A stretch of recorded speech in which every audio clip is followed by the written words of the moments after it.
So to our audiences, thank you very much for being here. Hello and good morning. I assume you could hear us until now. Sorry about it, there was a technical issue, but now is the time that we officially start. My name is Mahadasa Maktabi Fard, and I am the technical support for this workshop at Sustainable Places 2020. And as you may know, we have other workshops at the moment in parallel, so I want to thank you for choosing us, the workshop at day 4. And without further ado, I would like to present that this is innovative solutions supporting the nearly zero energy efficiency building renovation of the EU residential buildings, contributing to the renovation wave. And thank you very much for being here. Maria, it's all yours with the presentation of the agenda. Good morning. So my name is Maria Figueira. I work for UIPI as a project officer. UIPI is the International Union of Property Owners. And today I welcome you here in this workshop. As Mohamed said very well, it's innovative solutions supporting the nearly zero energy buildings, also known as NZEB buildings, renovation workshop.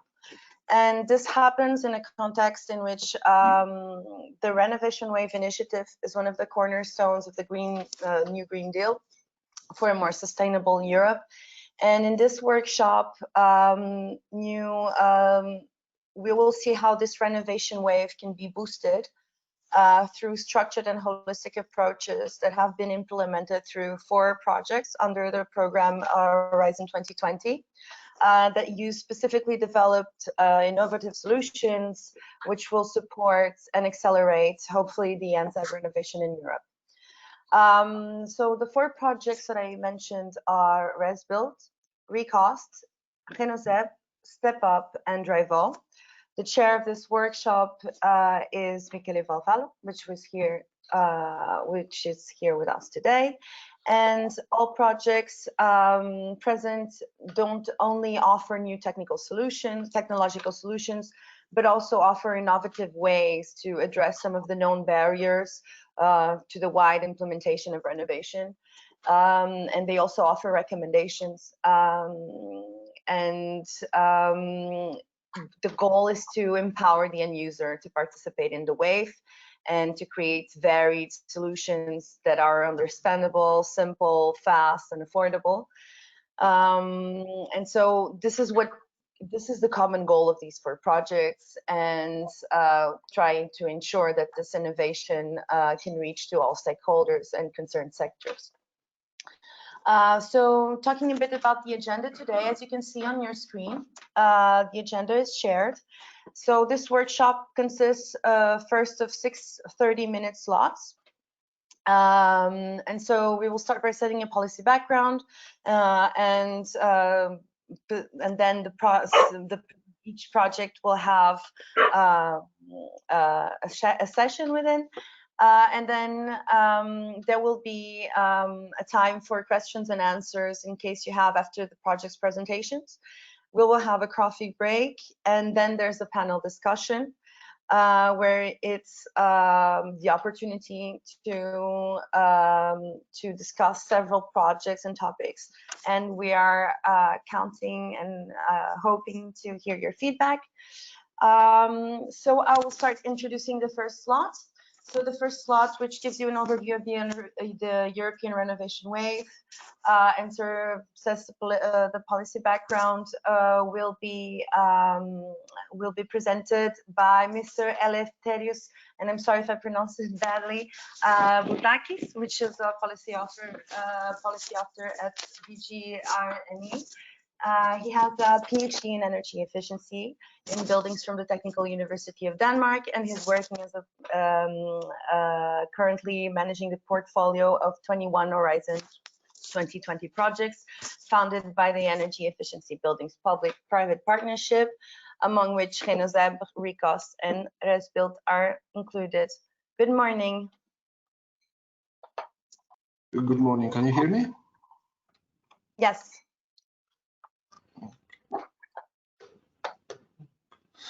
Okay, good morning, everyone. Thank you, Michele and NZEB for giving me this opportunity and for organizing this workshop, and the rest of the speakers for presenting their Horizon 2020 project. I have the pleasure to be the project officer of a few of them, so I'm very happy to be with you here today.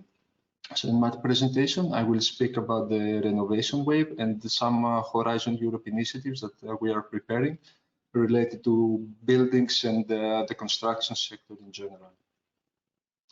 First of all, some key facts about buildings in EU. They are responsible for 40% of the energy use and 36% of the CO2 emissions. And although we spend 90% of our time indoors, most of the buildings are energy inefficient, and still the renovation rate is quite low, around 1% on average across the union. Almost a year ago, in her inauguration speech, President von der Leyen presented the 6 priorities of the new Commission, among which is the Green Deal, which I would dare to say that is our flagship program of the new Commission. According to the President, the Green Deal will transform our way of living and working, of producing and consuming, so that we live healthier and make our business innovative. One big initiative of the Green Deal is the Renovation Wave, which is aiming to address the current low renovation rates and tackle the barriers for improving the energy efficiency of the building stock. The Renovation Wave is even more important with the pandemic crisis that we are experiencing, as it is a major opportunity for economic growth, job creation, and boost the construction sector, which is dominated by SMEs. We recently published the strategic communication and an action plan, and you can find these documents in the link that you see at the bottom of the slide. The Renovation Wave aims at least doubling the renovation rate and the result in renovating at least 35 million buildings and creating 160,000 jobs up to 2030, and at the same time address the problem of energy poverty that is that's affecting approximately 50 million of our fellow citizens in the Union.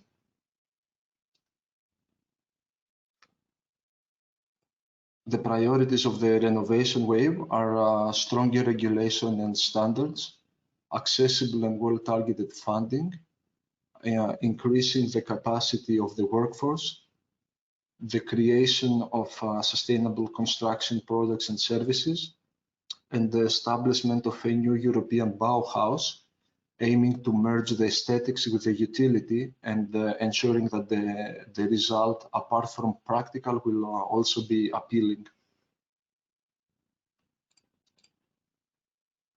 Now I'm going to present some Horizon Europe initiatives related to buildings in the construction sector, first of which is the mission on cities. A new initiative of the next research program is the introduction of research and innovation missions. A mission is a portfolio of actions across discipline intended to achieve a bold, inspirational, and measurable goal within a set time frame with impact for the whole society. For example, one of the 5 missions is to support the cure for cancer. Related to our field, where the mission is on climate and neutral and smart cities. So the mission aim is to support, promote, and showcase 100 European cities in their systemic transformation towards climate neutrality by 2030, and make these cities into experimentation and innovation hub for all cities. A city is a broad term. It can be from a city district, a neighborhood, or a zone of interest, like an airport, a port, or a university.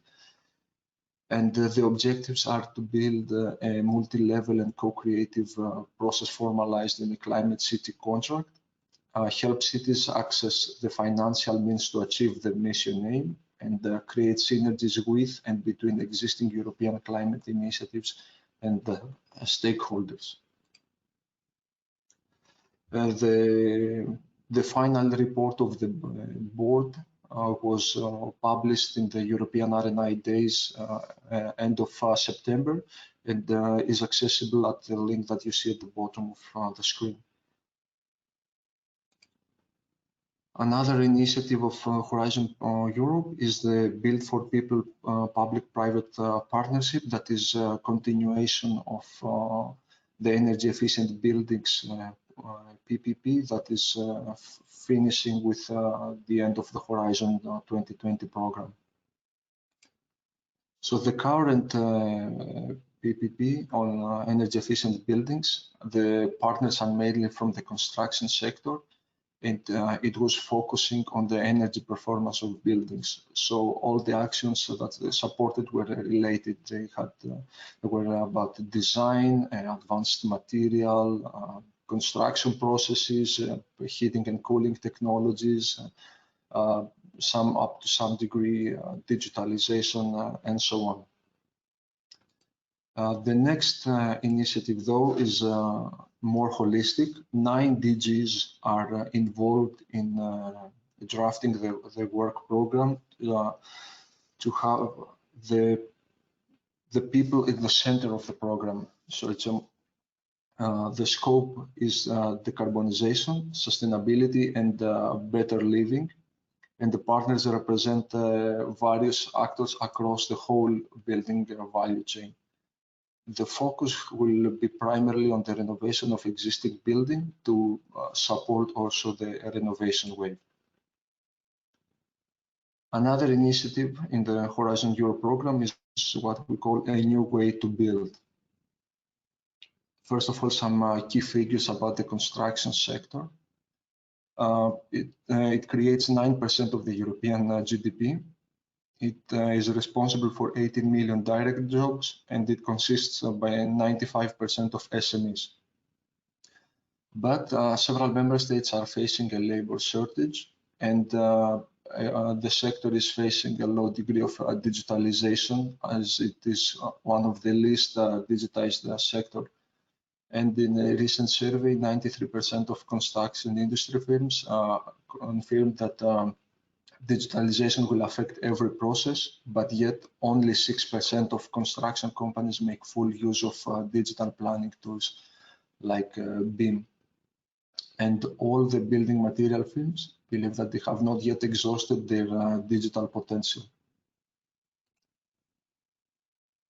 Those of you who have been in Brussels may recognize in the left picture our headquarters, the Berlaymont, built 50 years ago, and in the right is another picture 50 years later from a construction site in Brussels, and we can see that not much has changed those 50 years. We still build using the cranes. Most of the activity is happening on site, and the workforce is exposed to all kinds of weather elements. This is the construction technologies that are established now and are used on a large scale, and all these are let's say embraced by a set of standards, regulations, and safety norms that give the guidelines of operation. And the new way to build has 4 pillars. The first one is higher degree of digitalization with technologies like artificial intelligence, laser scanning, digital twins, and so on. Higher degree of modularization and automation. And the next 2 are closely related, are new innovative materials and the higher degree of circularity in the construction sector. The scope of the new way to build is to increase competitiveness and climate neutrality of the construction sector through deeper digitalization and automation. And the approach will be to support the introduction of disruptive technologies in the construction site and demonstrate their impact on the sector. The focus will be primarily on new constructions, and we aim at achieving higher productivity, higher degree of automation and digitalization, achieve our targets on decarbonization, reduce the labor accidents, and make the sector attractive to younger generations. As I said earlier, the sector is among the least digitized sectors. So we are aiming at supporting technologies like digital twins, Internet of Things, drones for inspections, AI, and so on, to increase the productivity at the construction site. We want to support the introduction of 3D printing, robotic arms and robots in the construction site that, for example, could be used for doing some repetitive works like laying tiles or bricks, and a higher degree of modularity to support more activities to be done off-site and then just be assembled on-site to accelerate the duration of the construction phase.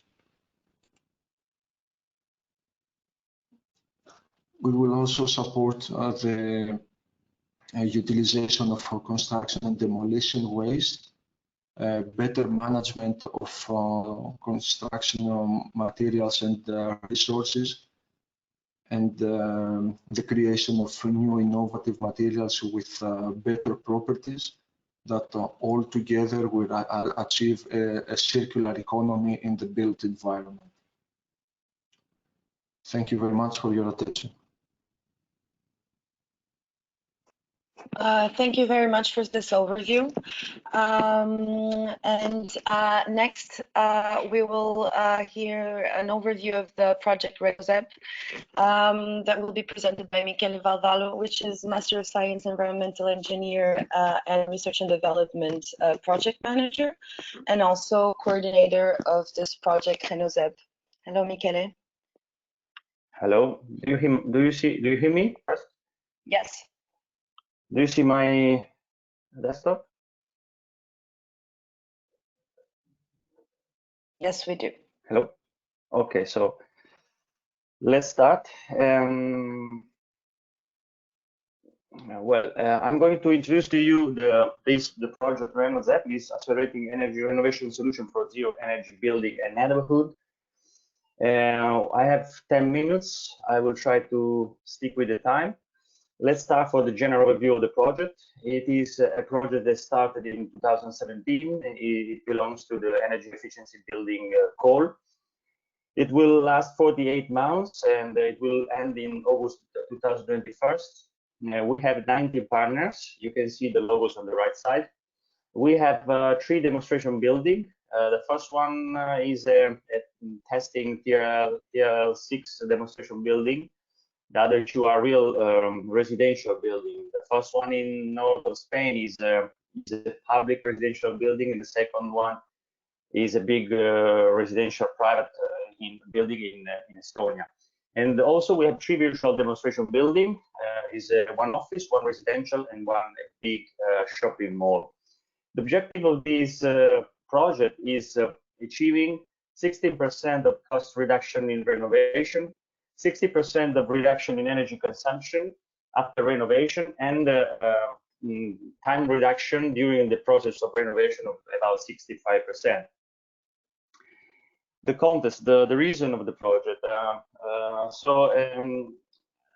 Currently, well, in the moment in which the project was written, the building stock ratio for Europe is 1.2, was 1.2, and according to the 2050 targets of the European Commission, we have to more than the double this target. The figure is 2.9, and this barrier are related to the issue that the renovation process is expensive, complex, disturbing. All the data and information are not shared in a platform, and it's difficult to get this information. So there are a lot of problems that have to be improved. And for this reason, the project has tried to overtake this problem, creating for one side plug and play, modular and easy to install, fast to install and ship units for the facade. And from another side, the creation of a collaborative platform in which all the stakeholders of the renovation project could stay together, work together, design all together the process, and using the technology, for example, like BIM, we will see some screenshot, and KPIs to take the decision on how to proceed into the renovation process. So also the property value is one of the KPI that have been considered in this project as well. So at the end, in the project, we have created innovative solution, hardware solution for the facade. We have created innovative process and decision-making methodologies for supporting the stakeholders. And we are going to work also in the guideline for all the value chain for supporting all the process of renovation, from, again, design to the working by the contractors in the field. So considering the impact of the project, the pillar, the aim is reducing the energy consumption, reducing the costs and the risks, not only for the economic risk, but also the risk of the personal working in the field. Improving the replicability and adaptability, because the modular facade and the platform could be reproduced and reproduced in the market in different areas, in different building as well. And again, the property value is considered as a trigger, because in the decision taking is not just considering the best option of renovating a building, considering just, for example, energy efficiency, but we also use other different KPI that could help the owner of the building taking this decision. We will see some picture later on. So this is the first part of what we have developed. And these are the units that could be used like a puzzle for the facade. They are prefabricated units in which we have windows installed inside, insulation board installed inside, ventilation unit for heat recovery as well. We have unit opaque, which you have there a layer that could be changed in color and also in material. It is high customizable. We have the photovoltaic and the thermal panel unit as well. And the last part of the innovation that we have worked in is also the clicking fixing mechanisms that are easy to use to install.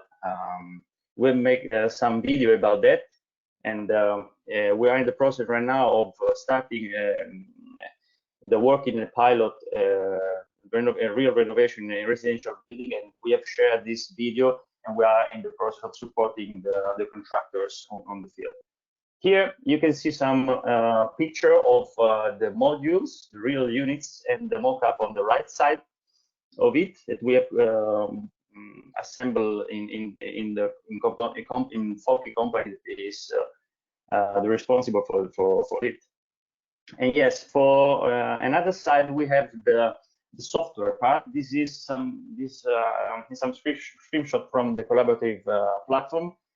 Here you can see in the long story short is that each stakeholders who could talk each other, taking decision, they find the KPIs they want to use for the decision taking of which is the best option of retrofitting of its building. There are the scenarios in which you can compare which is the best option, and you can also assign the figures for each KPIs. At the end, this platform is also embedded with different other tools. One of it is the beam tool, in which we have used the point cloud to create a beam of our buildings. This building have been 3D modeled and could be also geofenced in the spot they are. So I think that we have, yes, an example. This is one of the pilot in Estonia, the real building we have simulated, and this one is the one in Durango. Very important to say that we have also a tool that we use for see which is the outfit of the building after the installation, the virtual installation of the Renovation solution. And this tool could also calculate the thermal efficiency and how the building could be improved by the Renovation solution as well. And these are tools that are very useful for the next upscaling in the market, for helping the stakeholders taking the decision to how to proceed, not only for the aesthetical point of view again, but also for the monetary point of view as well. The last part we are in the process of, well, we have already developed is the QR code for supporting the logistic and supporting also the work by the contractor in the field. This QR code has all the information that are necessary for understanding which kind of product we have, how we have to install, which could be, for example, the information about maintenance for after the installation. And so in this QR code, there are a lot of information could be used from the contractor to the final users of the building. I have to say that we are trying to apply here also the augmented reality. It is not written into the proposal, but we are on it as well. Yeah, the last part is the description of the pilots. So this is the first one in Durango, is the public building. Is 1960 building, and you have in the right side the outfit of how will be after the renovation, with all the PV panels in the south facade and so on. So according to our simulation, we are going to improve a lot the energy efficiency of the building. You can see here the figures and also the level of improvement. And the same we've done with the Estonian building in Boru. This is a 1992 building, and the right side you have the final outfit. Again, we have already started in October the renovation works here. And yeah, my final slide is this: the improvement. These are the figures of the improvement we estimate, but of course we are going to validate these figures after renovation with real number. Nothing. This is this is my last one. Thank you very much for being here. And yeah, I think that the question, if we have a question, we can discuss it later in our second round. Thank you. Thank you, Michele. So after this overview of RenoZeb, we will have a review of the project Recost that will be presented by Professor Per Heiselberg. So Professor Per Heiselberg, Vice Head of Research and Innovation at the Department of the Built Environment at Aalborg University in Denmark, is also the coordinator of the Recost project. Per Heiselberg has more than 30 years of experience in research and development in building energy use and energy efficiency, and has participated in and coordinated many EU and EIA projects. He is a member of the Danish Council on Climate Change, which is established by law to evaluate and provide independent recommendations on climate policy of the Danish government. Good morning, Professor. Welcome. Good morning. Good morning, everybody. I believe you can see my slides on the initial slide on the Recost project. Yes, we can. There you also see, you could say, the mantra of the project: plan it right, do it right, get it right. Our focus is on the renovation process, or at least the focus of my presentation today will be our work on the renovation process, where we are looking both at what is going on before, during a renovation, and after renovation. Just some key figures on the project. We have a similar call as or a similar period as the previous project. We have 7 SME partners, 17 partners in total. We have different demonstration sites, and yeah, you can see the countries participating. If you look at the project partners, we have a mix of partners from the whole value chain in the building renovation. We have building owners, both public and private building owners. We have contractors, consultants.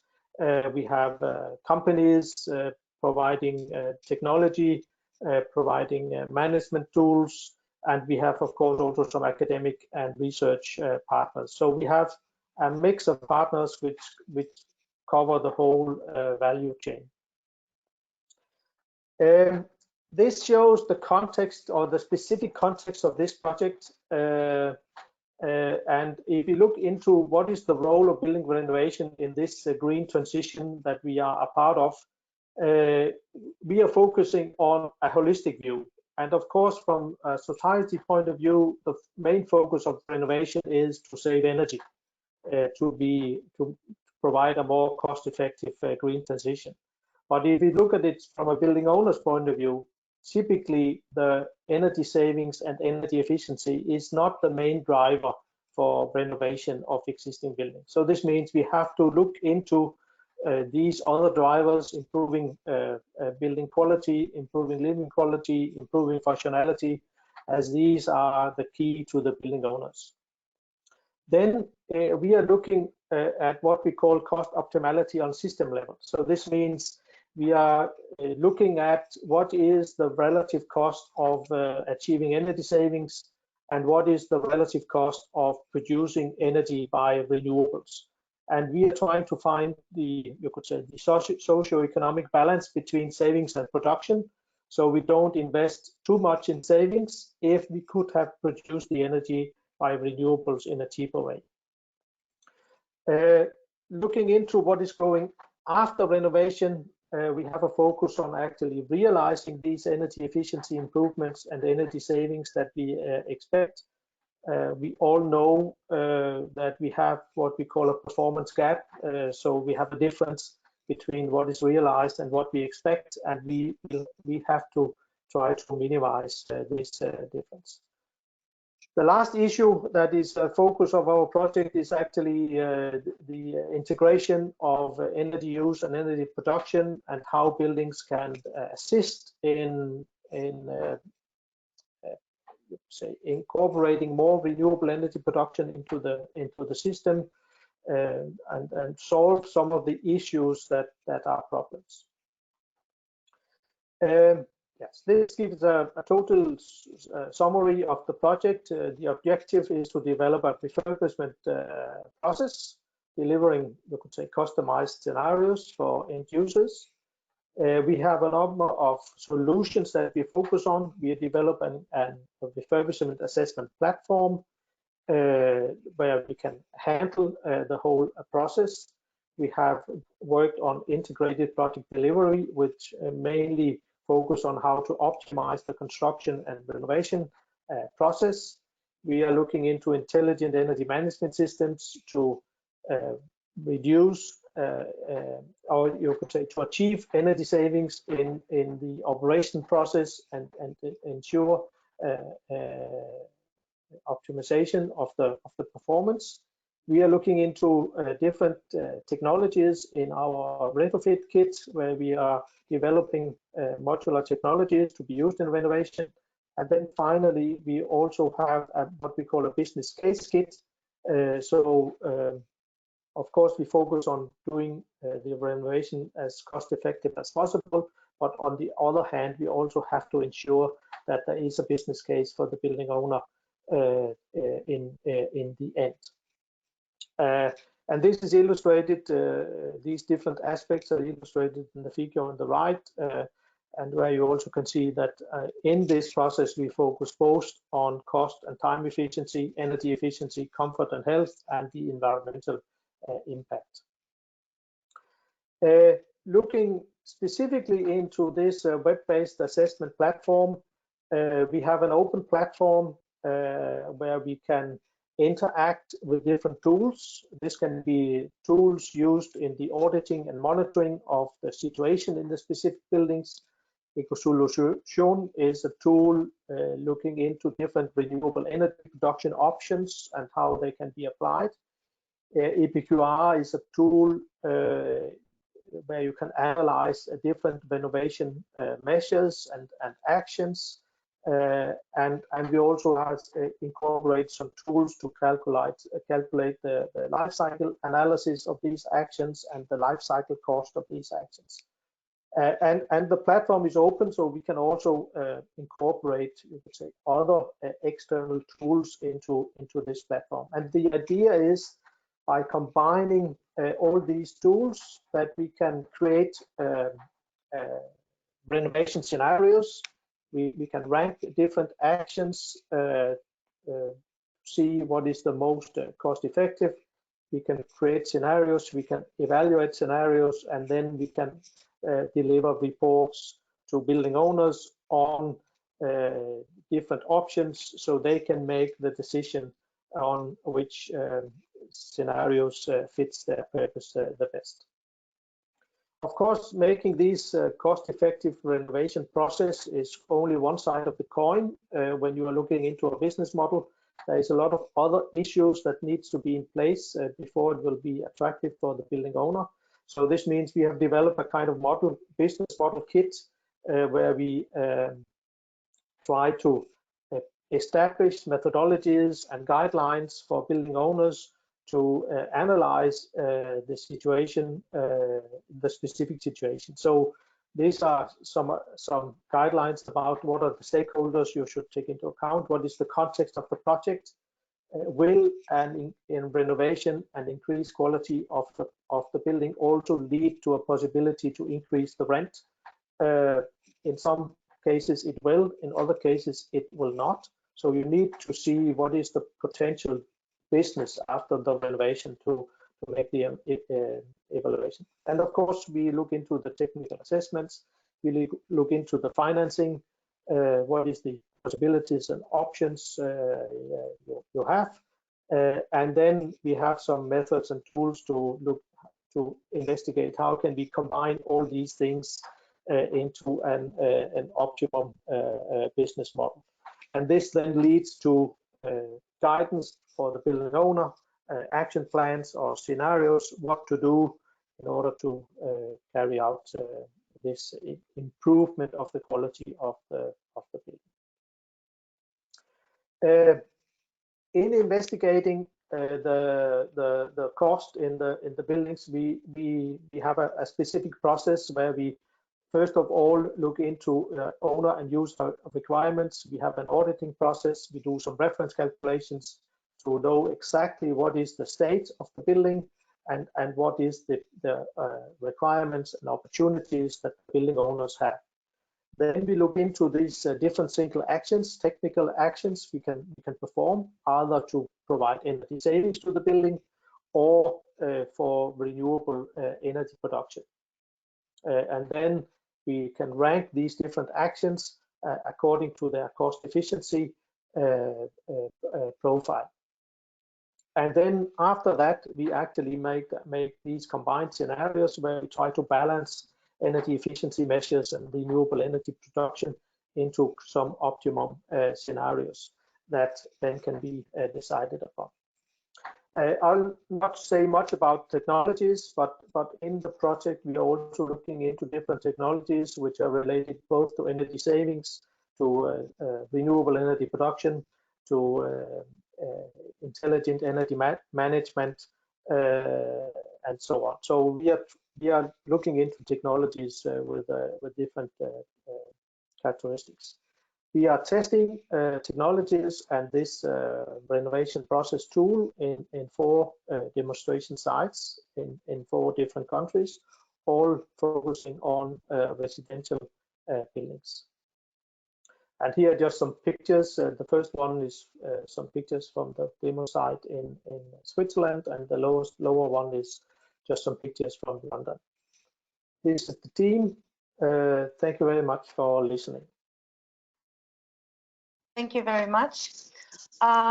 Next, we will have an overview of ResBuild project that will be presented by Susana Gara-Yoa. Good morning, Susana. Susana is the communication manager of the ResBuild project. Her career has clearly oriented as a journalist specialized in science and innovation, and she has been working in European projects for more than 16 years at public institutions and Zabala Innovation Consulting. In the past, she also worked as a journalist and politics correspondent for relevant media outlets in Spain. Currently is leading for Zabala, the European communication team, and designing and managing dissemination and communication strategies for international projects. This work is mainly focused on relevant European initiatives in the fields of energy transition, startup ecosystem, and social innovation, where her role is mainly performance as communication manager and communication advisor. She also combines this position with the academic world as an associate professor for science journalism and environmental communication at the University of Navarre.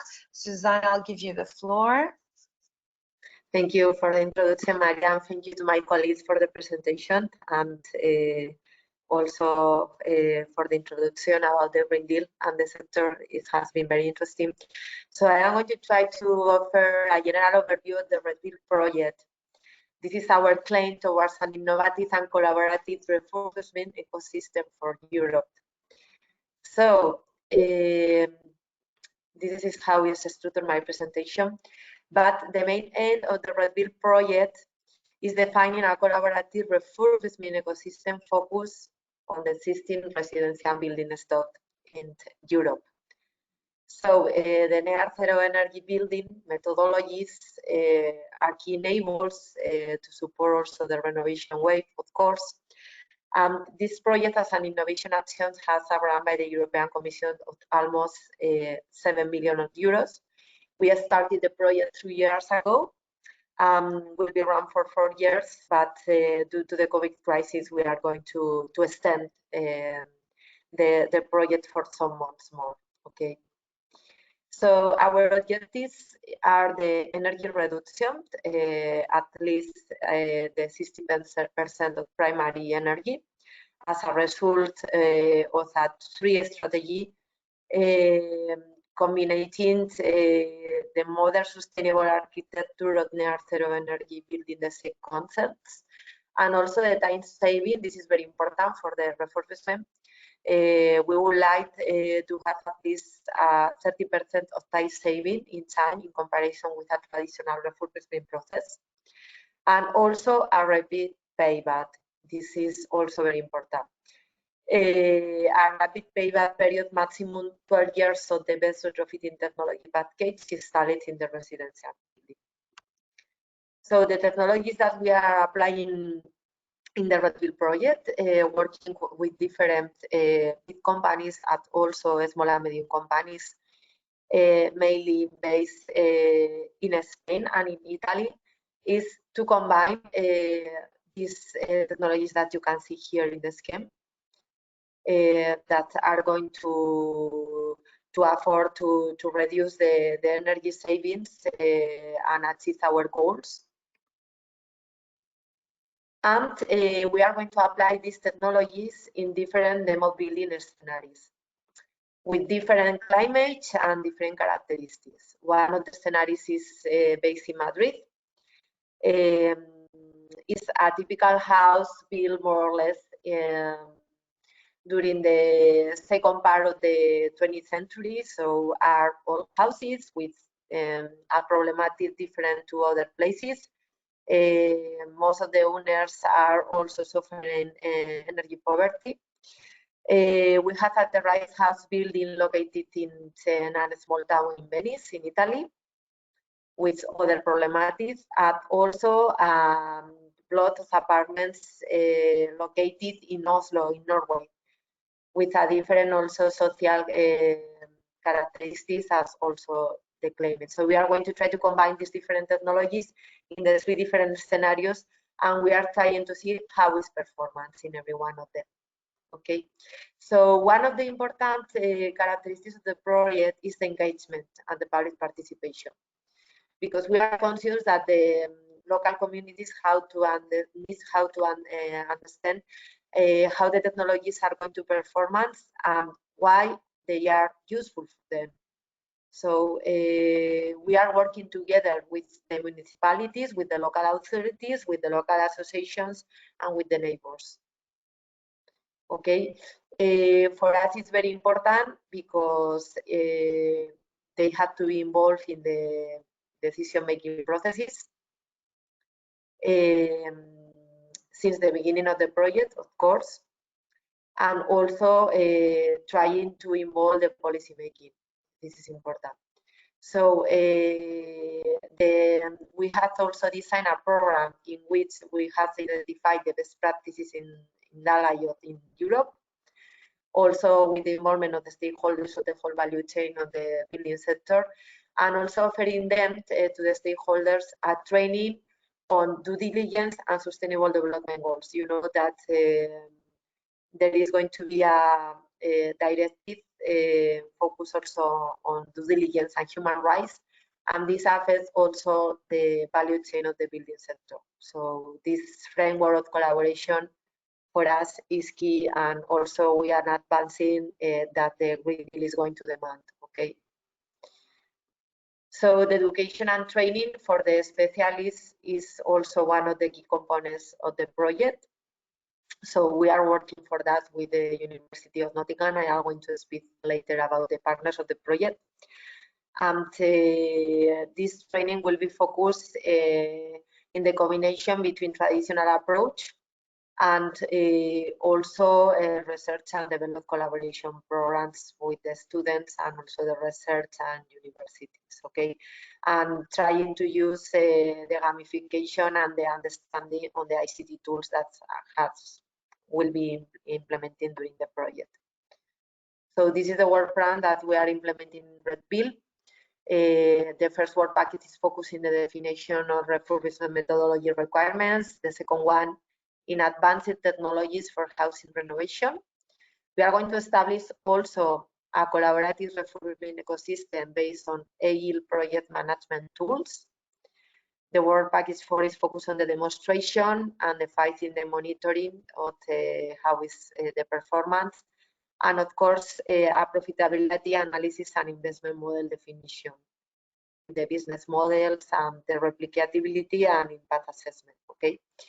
The dissemination and communication is also working with the engagement of the communities and the training that I have mentioned before. And in the work package 9, we are trying to be focusing the exploitation, the business model, the IPR, and the standardization of the processes. So here you can see the members of the consortium. The project is led by Oberdi. These are some of the companies that are working. Most of them are medium and small companies. Maestros is Italian. Bias is a big company focused on the construction sector. Cartiz is a very important research center specialized in smart cities and also in building. So they have a relevant role in the project. STIA is the research center that is focused in the development of the platform that is going to connect all the key actors of the value chain of the building sector. The Community of Madrid is a regional government, so it's important also as policy maker its contribution. Blackrock and Cobain is other of the companies that is developed the technologies also on it. Syntet is a research center that is located in Norway, and OVOS is contributing to one of the scenarios. They are in contact with the local communities. Also the University of Nottingham. Rimon is a studio of architects, and Zabal Innovation Consulting that we have the expertise in European programs in the project management, the exploitation strategy, dissemination and communication, and engagement for the social innovation actions. So here you can see the general overview of the consortium with different geographical approach, 40 partners in 5 different countries. This is everything. You have more information in our website, redbuildproject.eu.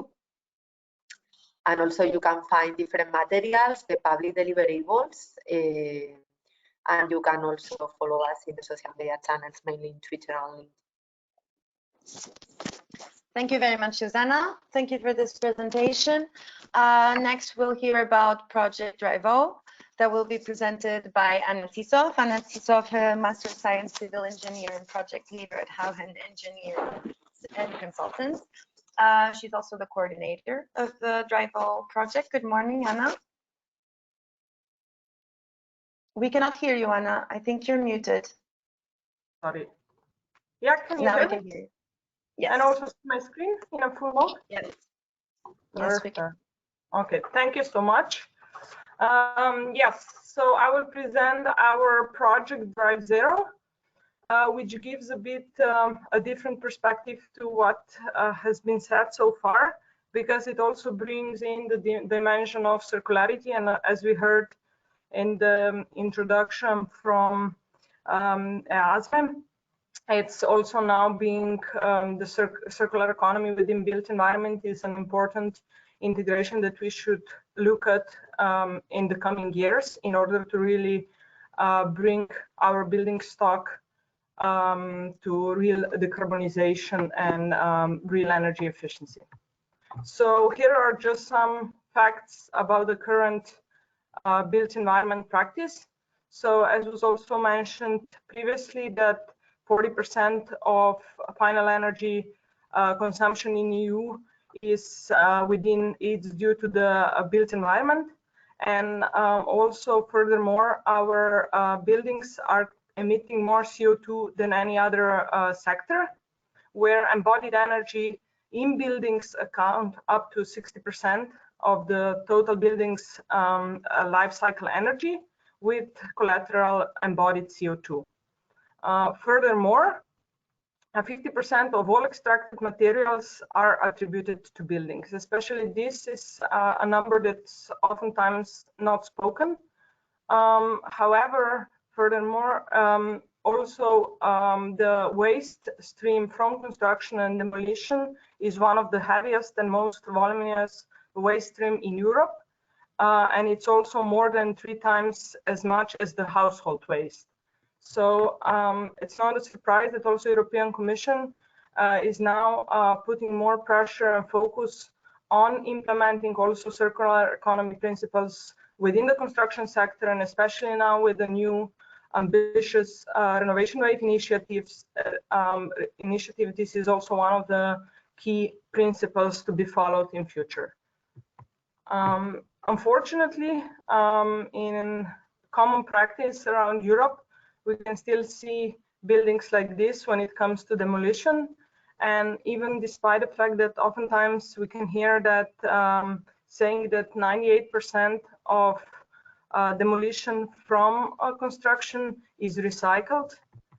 This is oftentimes not really true, because it's called downcycling, because a lot of these materials from construction sector is then used in gravel for the roads, etc., and only around 3% is actually really used back in the construction industry in the built environment. So what I'm trying to show here is that it's not just the energy that it's an issue, but it's also the resources we have and how we use these resources. And the problem that too oftentimes we don't look at the current building stock as an asset, as material banks, but rather we go and extract new materials. So what you can see here is that we should also rethink the way we extract these materials, especially the metals used in the renewable energy solutions, because if you're gonna continue with the production and extraction of these raw materials in the same way, yeah, even by 2030, 2030, 2040, we are going to be without these metals.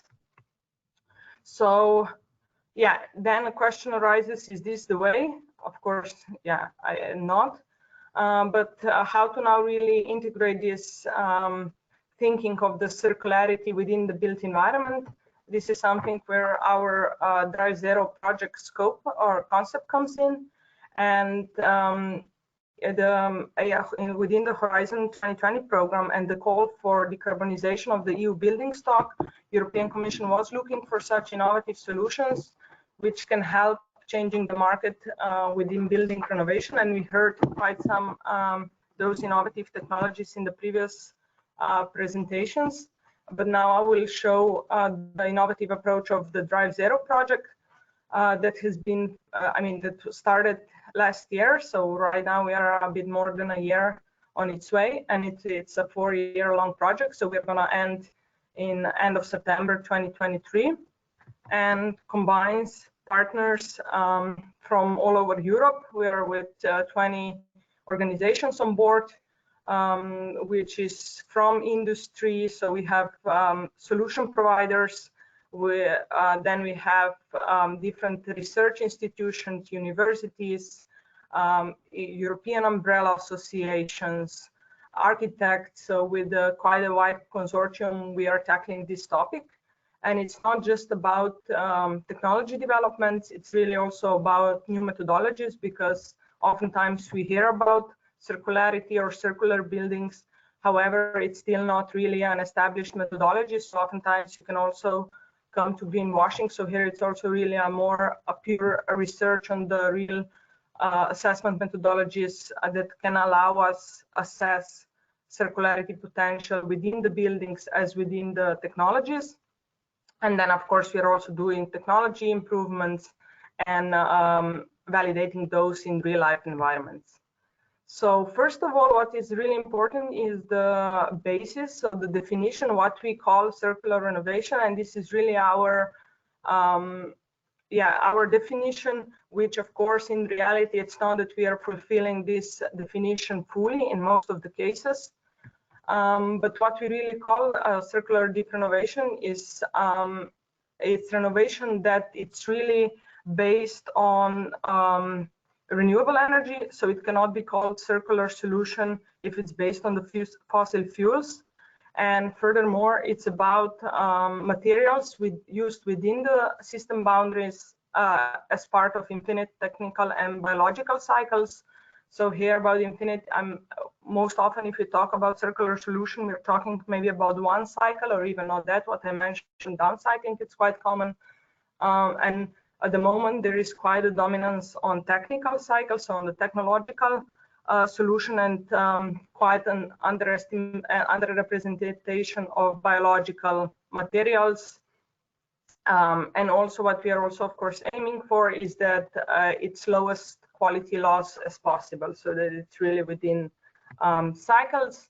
And here, of course, there is quite some already methodology available on circular economy. So we are really looking at circular economy principles for built environment now, as also focusing more or giving much more focus on the bio-based materials. So our approach is what we are not building from scratch. We really looked at the state-of-the-art renovation products that are already have a huge potential for deep retrofits, and just do another iteration to really look how can we redevelop those materials to be more circular, so less energy intensive in the life cycle of energy, and more environmental friendly in materials aspects. What we are looking is, when we are developing those products, is to look at the local availability, what kind of materials we have in the region or in the country, what is really applicable for that particular local context. Also regarding to urban mining, to a bit look what is within the current buildings that need to be renovated, what can we use from there.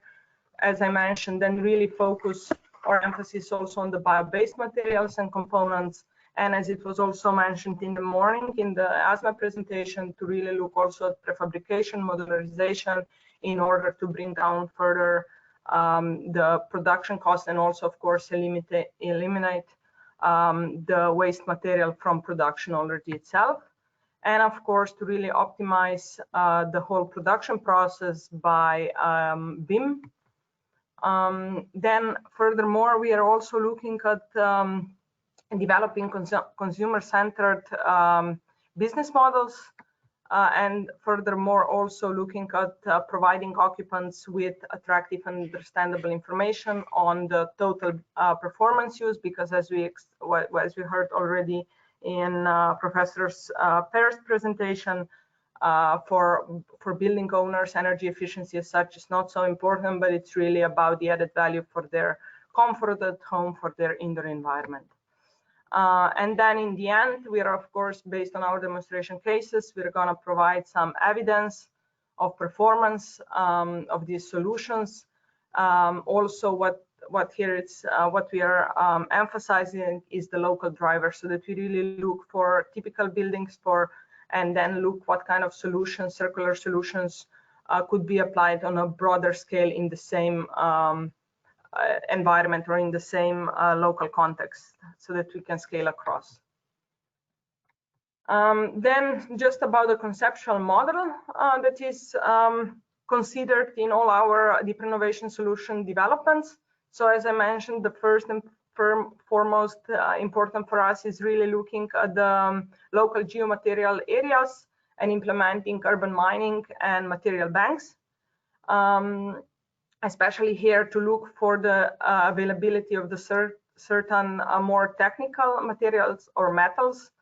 And then also secondly is then after that, it's looking at the more environmental friendly, so about the bio-based building materials, because those are really to be harvested from nature and to be digested by nature, and they have the closest cycle. So yeah, then the third one is also looking about really new engineered materials, bio-based engineered materials, and then also beside the technical development, so focusing on the material level, on the design for disassembly principles, we are also looking at the business models and looking how can we transit from the current business models to more circular business models, where it's what's the definition of the circular business model is that it characterizes process through which an organization can create, deliver, and capture value with and within the closed materials loops. And here we are really looking, because at the moment there is still quite a lot of barriers hampering uptake of such circular business models, because it's not that the whole value chain works within circular economy. Mostly we are still operating within the linear economy. So we are really looking at the current coordination failures, at consumer behavior as a possible source for non-existence of these circular business models, and also addressing issues relating to durability of products, as also now we have different liability concerns. So this is also really some area of Drive Zero where we focus on.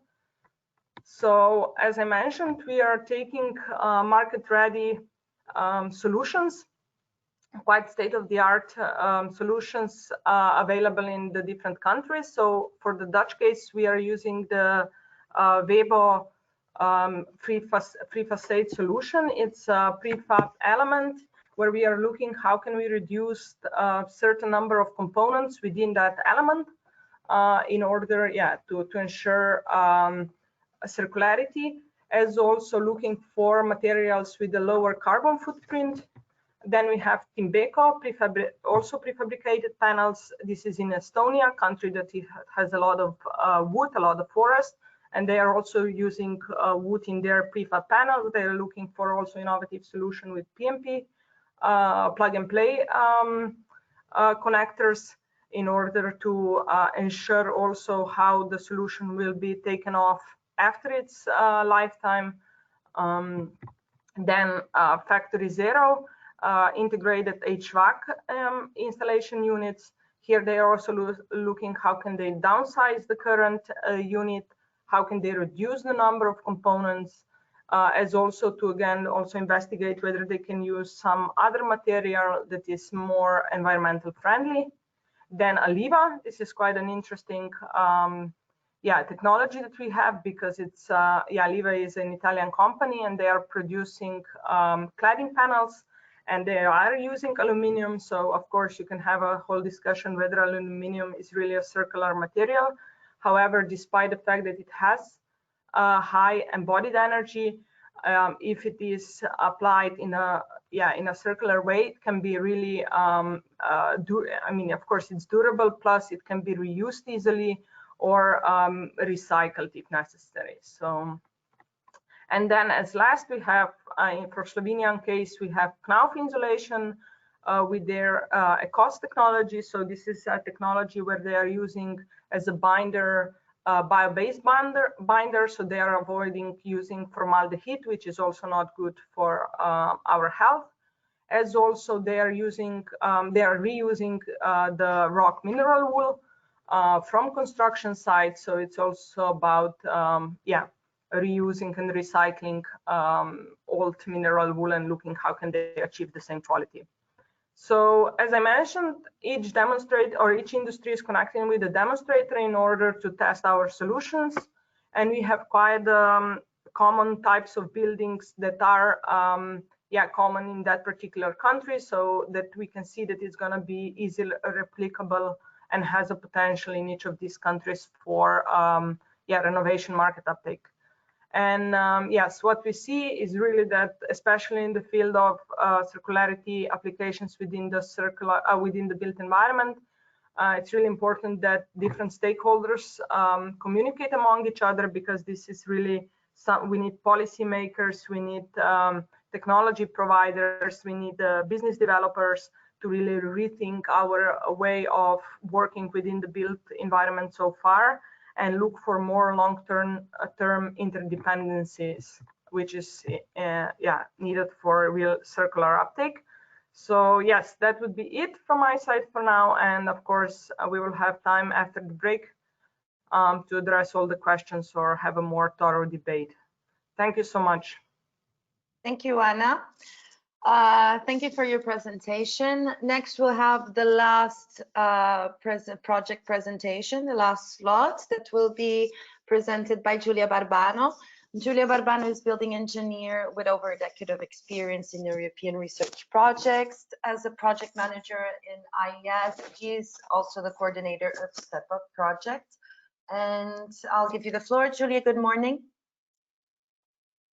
You're muted, Giulia. We cannot hear you. Thank you, Maria. Yes, thank you. Good morning to everyone. Yes, I will wrap up this presentation, this morning of presentation of our projects with the introduction of the Step Up project. The Step Up project is focused on providing solutions and technologies to enable the uptake of deep energy renovation processes.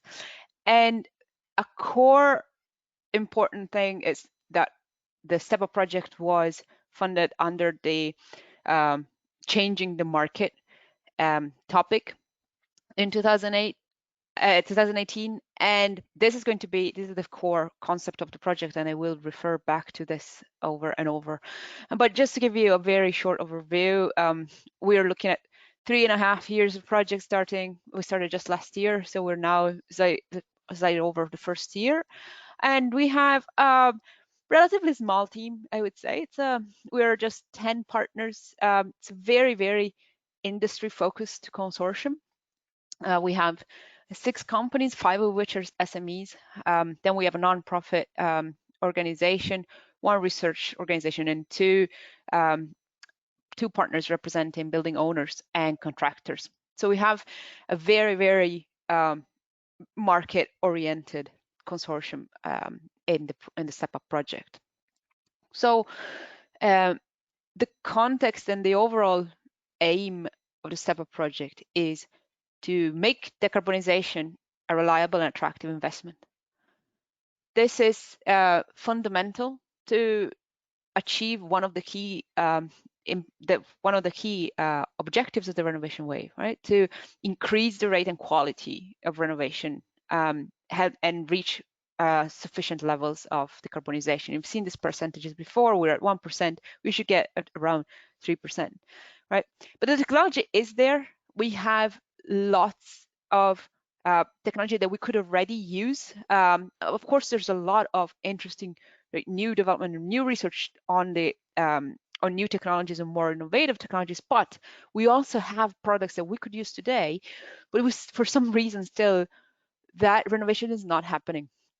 So within Step Up, we're looking at that investment side. So there's two aspects. One is make sure that deep renovation becomes an attractive investment, in the sense that it is more reliable, it's more understandable. So we need a new process to ensure that the deep renovation can minimize the performance gap, that it has a small investment risk, and it maximizes value for the end users. And the other aspect is to use iterative renovation. Step renovation, always targeting the highest value in a long-term view of renovation as part of the constant improvement of the building. So the feedback loops are crucial to ensure that the renovation process is inspected continuously and verified. So where do we want to get with this is that renovation will become an attractive and reliable prospect on the market, that the performance gap is very small. So because this is the factor on investment risk, if I get to 10% between prediction and actual performance, then the investment becomes safer than what it is today. Then the way the investment is done should be optimized. For this, we're going to develop some innovative financial modeling. And then on the side of the users, we want to minimize time on site. So down to 40% of the current time. And we do this by preparing a market-ready package of modular technologies that are plug and play, are very quick and simple to install, and are mostly produced off-site. So finally, the last thing is to accelerate the broader renovation market. Then we're going to develop an interoperability protocol for renovation to make sure that these products that we're prototyping and developing in the project then can work with existing third-party market products. So we have a solution that can go on the market and can be an attractive proposition very, very soon. So the 4 core products, let's say, of the Step Up project are the plug and play envelope system. And this is a set of pre-assembled envelope panels which include windows. They can either include the existing windows or of the building, or be used to also renovate the windows together with the facade, and also accommodate technical system. Then we have the smart heat solution. This is a heating solution for flexibility in of thermal energy, which is based on the principle of producing heat when it is cheap, or when it's produced by natural renewable sources, storing it and then delivering it to the building as needed. So there is a lot of optimization of the system in near real time.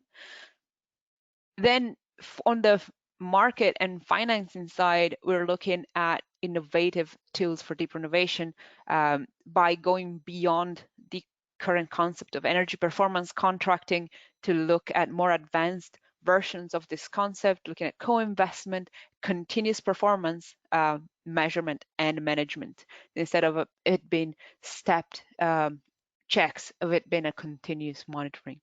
And finally, all of this must be rooted in a deep understanding of the continuous measurement and verification of the investment and in the renovation. So we need data intelligence solutions that can accompany the whole process.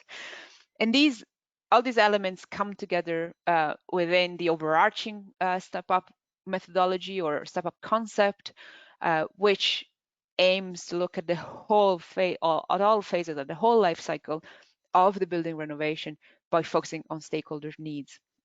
So the aim of the methodology then is to allow us to go through from the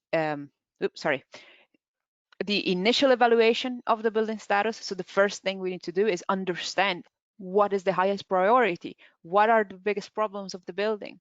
Then, and this has to be done based on data that comes from the building and on physics-based simulation that allows us to understand what could be done on the building, what can be made to maximize the value for the users.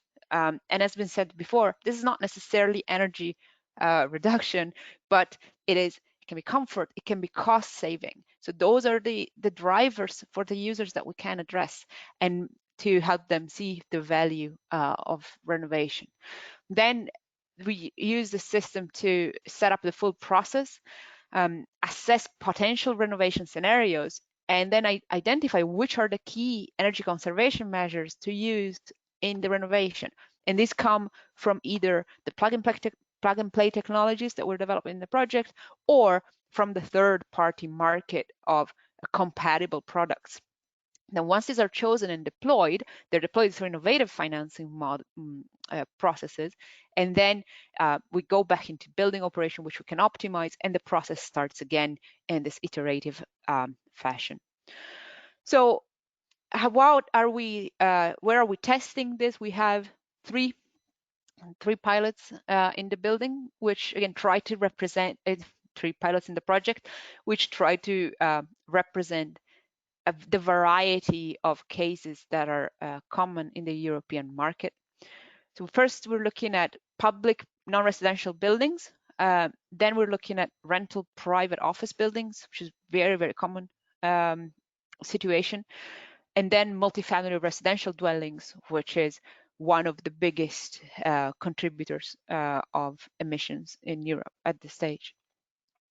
So the pilots we have then are, the first one is a school, a kindergarten in the 18th district of Budapest in Hungary.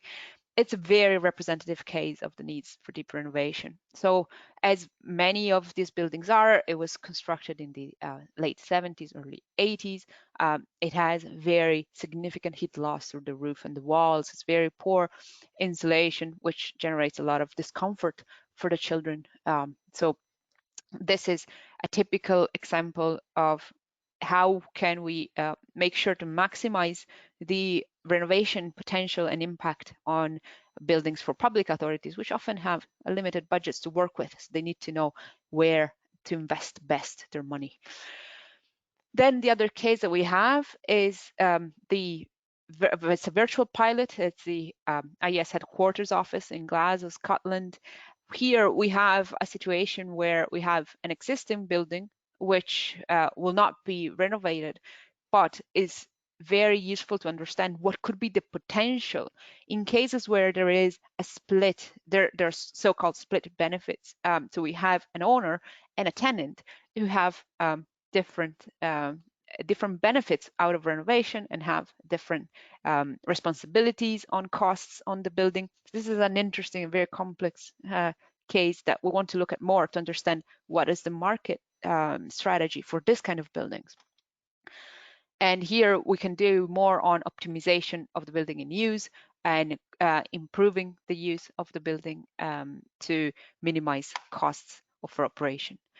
And finally, the last pilot is in Spain. It's in a multi-apartment owner block. So it's private residential.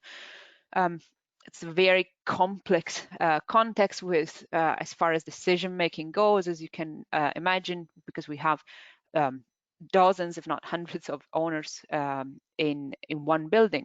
So the important thing here is how do we get to a point where we can make community of owners make a good decision in renovating their building, something that they're happy with, something that they want to commit to.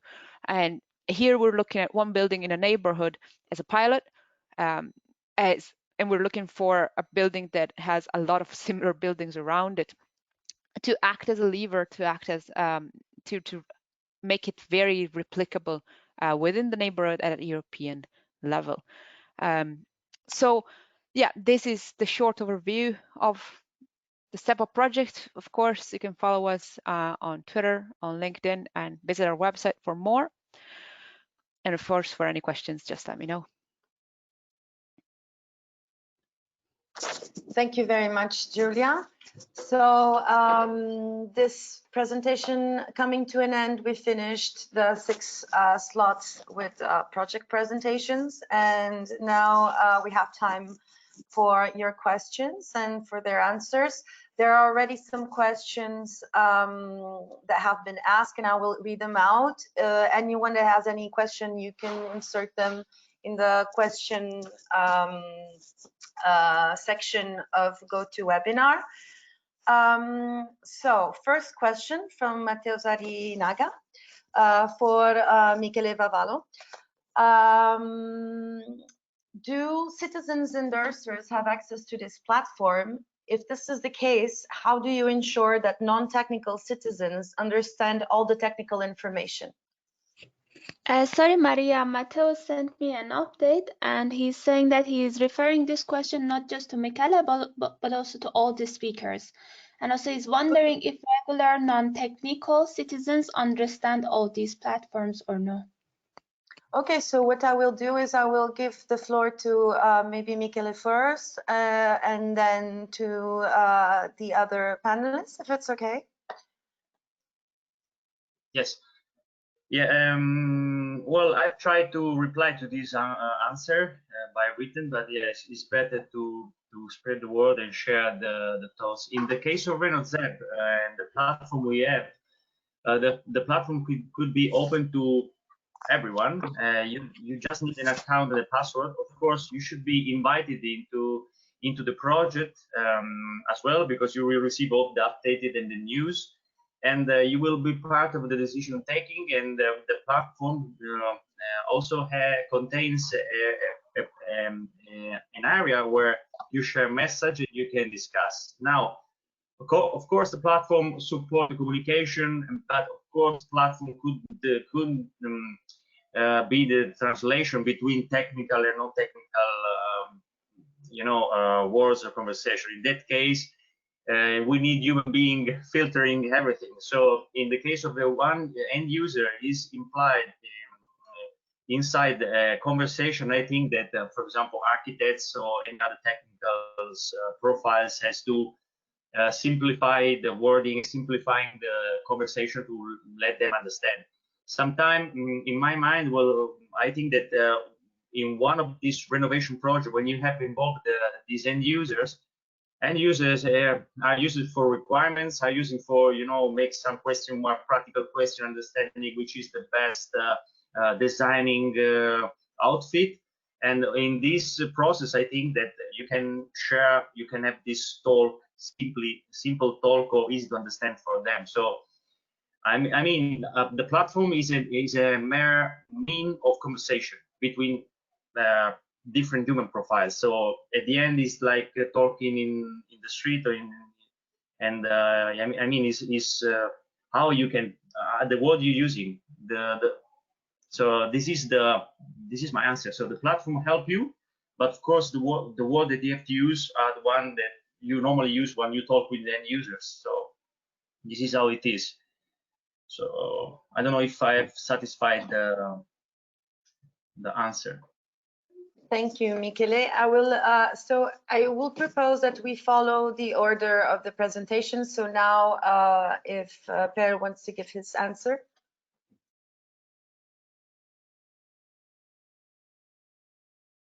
Per, you are muted. We cannot hear you. Yes, good. In the Recourse project, we focus on, you could say, larger residential building sites. So this means it's multifamily dwellings and it's larger sites. So therefore, our platform is addressing professionals. So this means consultants and you could say professional building owners. We do work on an educational program. So this means an online educational program. So we can teach consultants and building owners how to apply the platform and how to get the most out of the platform and the whole process. because I think this process is quite complicated, and you cannot expect that everybody can manage by themselves. There needs to be some education and training to get the full benefit of the work we are developing. Thank you.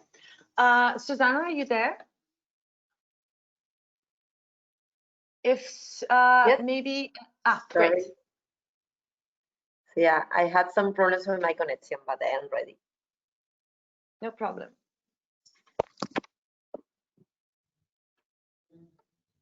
So regarding this question, so I will just repeat the question for you, Susanna. Do citizens and nurses have access? Well, sorry, I just the question. So do citizens and nurses have access to this platform? And in the case, well, this platform, the initial question was meant for NZEB, but the question applies to all projects. So do you ensure that non-technical citizens understand all the technical information? This is a key point we consider in the Roseville project. If the end users can understand the technologies, you want success. So this is because the public participation and engagement processes, and also in cooperation with the local authorities and associations, because they are who has the real access and the contact with the citizens, is so important. So the technological solutions need to be understanding. Also, we need to have the public acceptation of the technological solutions.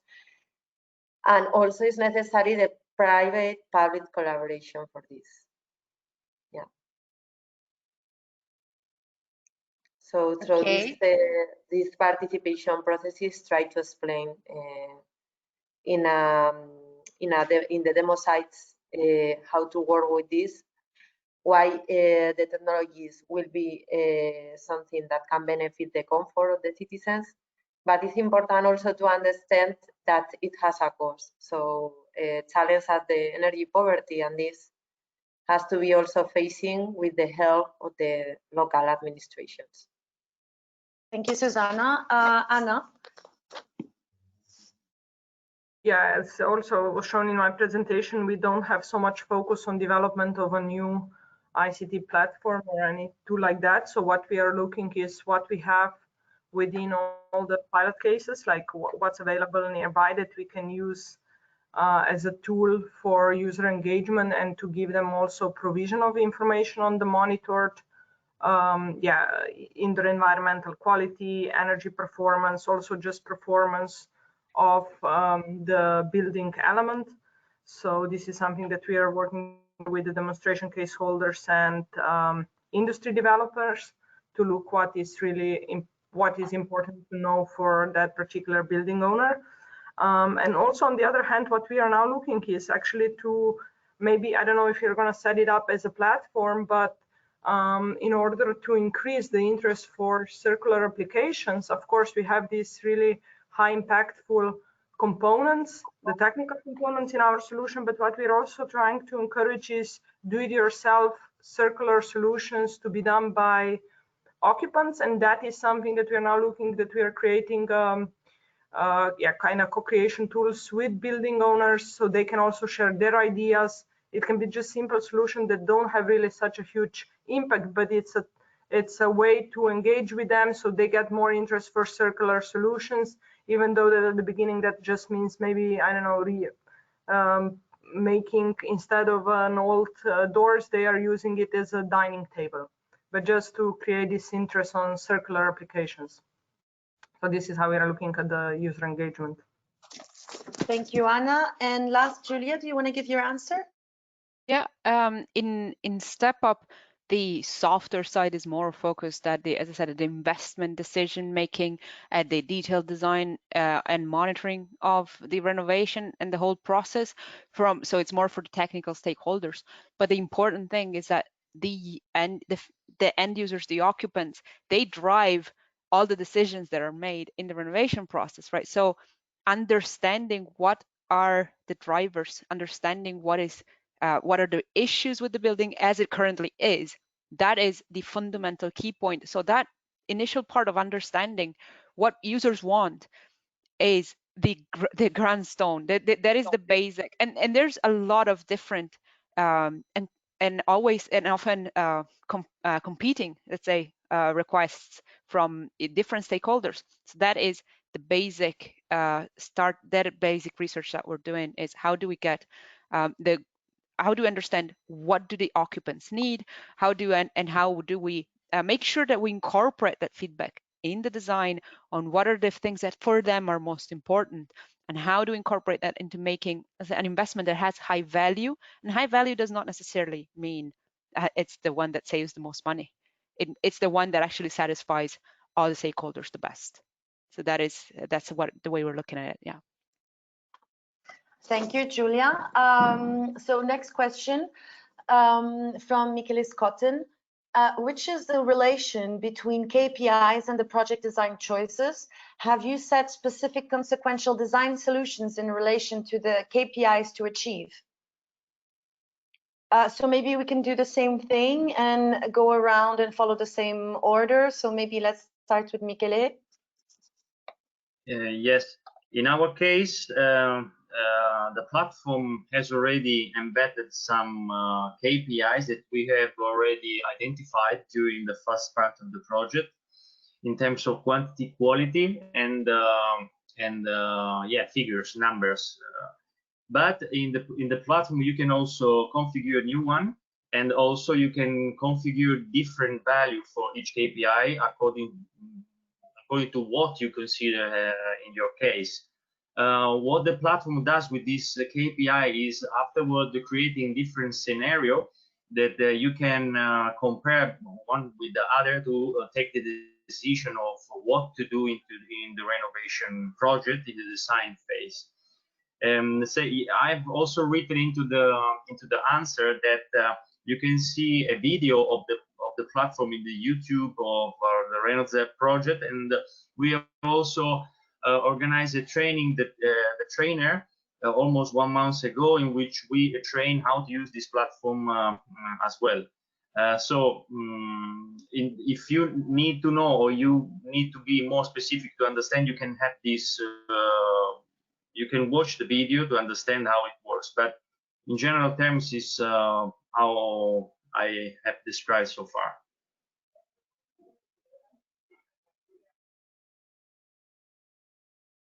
Thank you, Per. Yeah, I think the answer for the Recurst project is very similar. It's clear that we have defined some key performance indicators in the project, and those together with the requirements from the you could say occupants and building owners are those who are, you could say, setting the scene for the solutions we can develop and the scenarios we develop in the platform. And we also have some flexibility embedded in the platform. So if a building owner or an occupant maybe want to weigh different indicators in a different way than how we have chosen to do it in the project, there is a possibility to do that. Yes, that's it. Thank you very much. So Susanna? Yes, I think that we are in the same page. It's something logical. We are testing the technologies in the different scenarios and the combination of the same. And obviously, depending on how is the performance, we are trying to combine the technologies and also to test through the platform that combine all the data and how to take decisions for the stakeholders of the value chain. So this is something crucial for the project.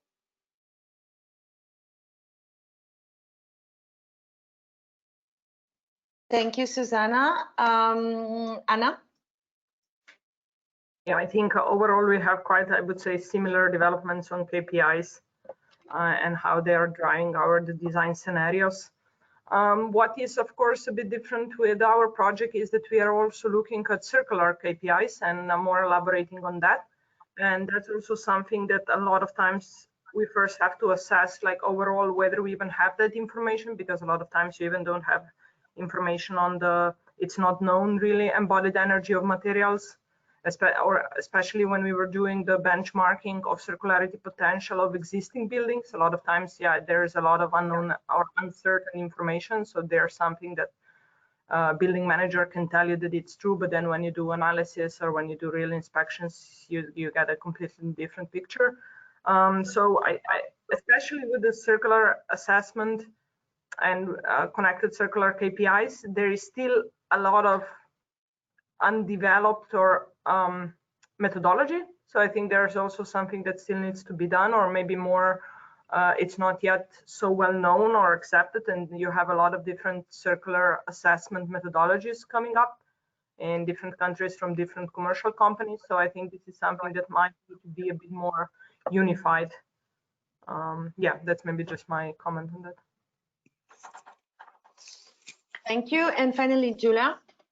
Yeah, the way we are looking at this is to look at the KPI through the lens of the way that lets us uncover the multiple benefits of renovation, which is not, again, it's not just an energy, it's not just an emission.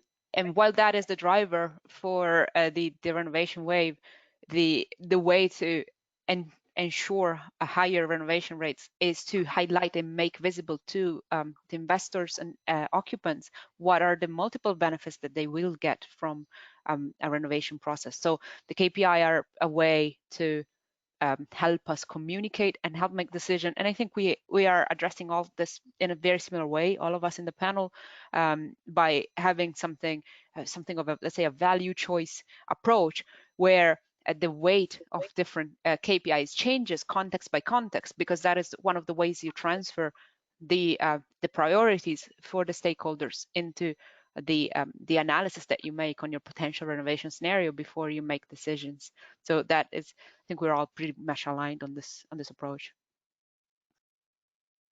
Thank you very much. I hope the answers are satisfying. I need to just mention that we're a bit behind schedule. There are still 2 questions to be asked. I would like to know if it would be okay by you to reduce the coffee break in order to avoid being too far behind on schedule for the panel, the discussion panel, if you all agree. It's okay. So maybe instead of doing 15 minutes, let's do between 5 to 10 minutes. We'll agree on that when the questions are finished. And I will jump with no further ado to the next question, which is meant to Professor Peer. When evaluating the cost effectiveness of energy savings versus RE production, was the impact of the RE installation considered, and use of materials, CO2 embedded emissions are mentioned? Yes, I had some difficulties in hearing you, but I guess you were talking about embedded CO2 emissions in the solutions. This is not taking into account in the evaluation of neither the energy saving measures nor the renewable energy production measures. We do take into account, you could say, the life cycle cost for maintenance and replacement and so on, but embedded CO2 emissions is not included. Well, in our case, sorry, in RenoZEB, yeah, we have a life cycle assessment to be implemented, and we are working on it toward the end of the project. We have a waste decreasing impact to be validated and demonstrated at the end of the project. So we have some part of environmental and green issue in the project, but of course, the CO2 embedded inside the energy intensity of material production is included into the life cycle assessment. And in fact, in the beginning, when we have decided how to manufacture our units, we have decided also about the materials. We have used, for example, aluminium because it's 100% recycled. For example, is light in weight and also easy to be maneuvered. So yes, just for answering it is yes. We've tried to consider whichever green aspect in the project, because also we have some impact to demonstrate in the end. Thank you very much. And last question that was addressed to Anna. You indicate 60% if the energy used in buildings life cycle is embedded energy. Is not a usual figure. Which are the sources of this calculations? I should look on our website. I have all the resources there, but we have that. If I can also look now. It's yeah, it's, I won't say from my head which is the resource, which is the source, but it's on the website. We have quite all the facts with a bit more elaborated background for those. Of course, you always find a bit different figures. I mean.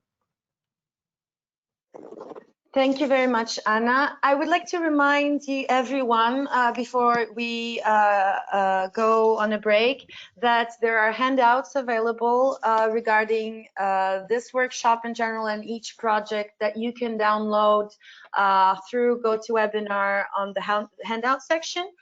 And now, concerning the coffee break, I would propose, it's now 10:40. This was the time on at which the coffee break was supposed to end. What are your opinions? 5-10 minutes? Sorry, Maria, I would like to say that this is the last workshop for this room, so we are actually free after this workshop. So Great. if yeah, we would like to extend it for 10 or 15 minutes, it's okay. I personally think it would be better for everyone, also in terms of being able to follow this without being too tired, because it's a long workshop, to maintain the break. So if the virtual room is free and we can extend this workshop a little bit, we can keep the 15 minutes if everyone is okay with it. Yes? No one is against it. So see you at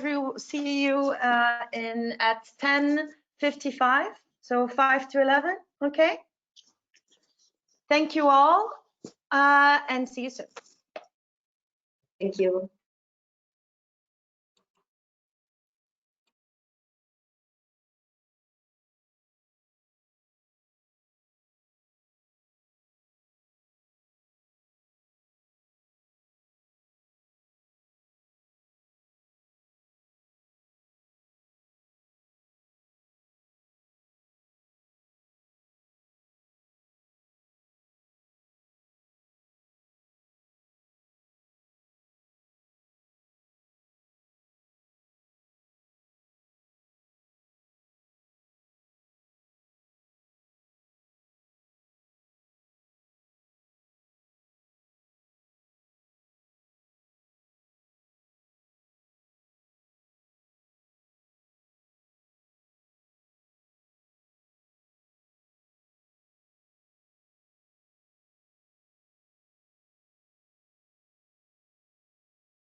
Welcome back, everyone.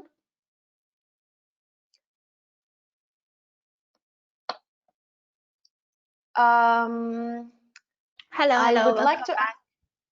Hello. Is Susanna back?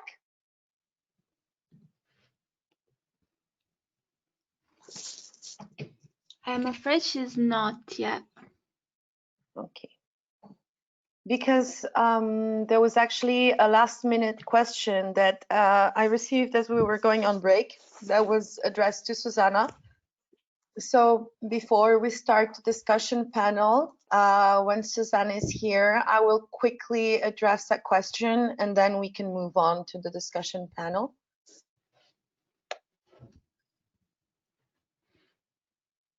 If the panelists, the speakers could turn on their webcam so that I know that they're back, that would be great. I'm here again, Maria. You just mentioned me. Hello, Susanna. Yes. So there was a question that we missed because we were going on break that's addressed to you, also from Michele Scotten, that asks, I didn't get which is the hard products that you are developing besides the renovation methodology. Could you please provide some practical examples? So Susanna, if you want to answer this question. Sorry, Maria, because my connection does not No work. problem. I am going to put off my camera. 1 moment. Okay.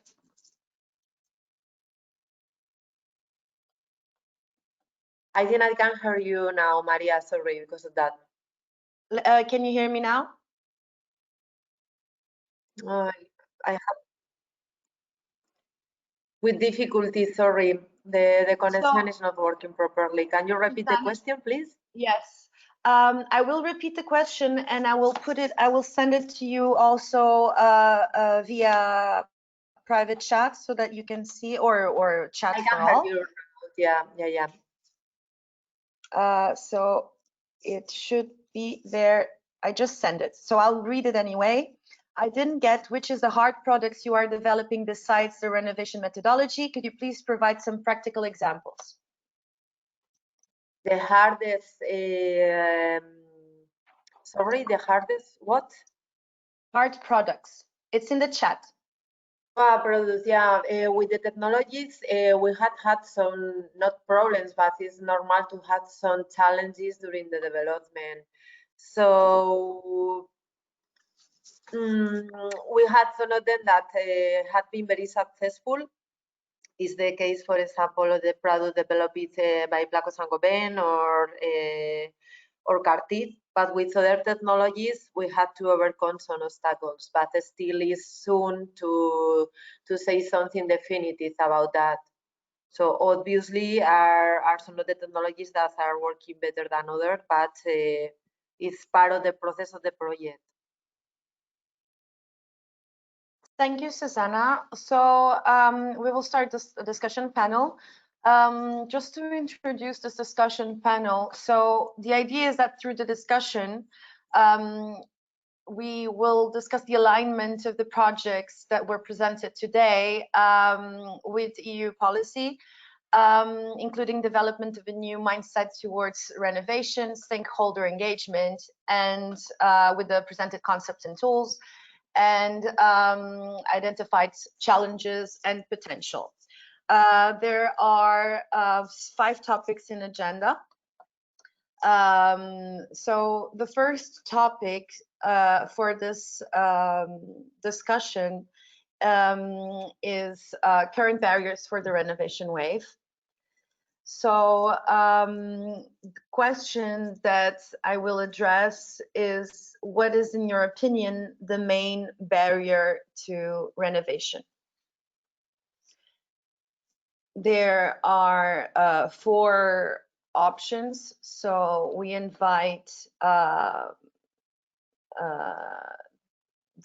attendees to reply to this quick poll, and then we can hear a bit from our speakers. So the options is renovation costs, time on site, uncertainty of performance improvement, or lack of holistic expert services.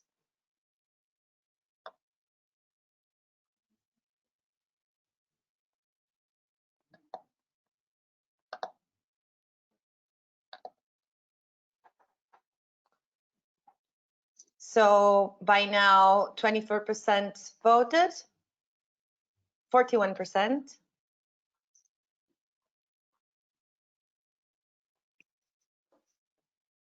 So maybe while we wait for the answers, there's a last-minute question for Anna from Camilo Paez, who asks, on the question of embedded energy, would it be important to mention the 60% to which kind of building it corresponds, already efficient ones or existing building stock? So Anna? Yeah, of course. I mean, it's about the nearly zero energy buildings where the operative energy is already so reduced. So I believe that's what he's relating to. Thank you, Anna. We are at 59%.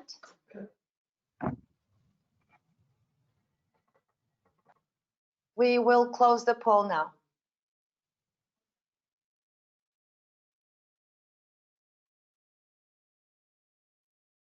Okay, so the results of the poll indicate that 70% of the attendees that replied consider that renovation costs are the main barrier to renovation. No one thought the time on site is the main barrier. Then 20% consider that uncertainty of performance improvement is the main barrier, and finally 10% lack of holistic expert services. I don't know who would like to start. If someone would like to start commenting on this. I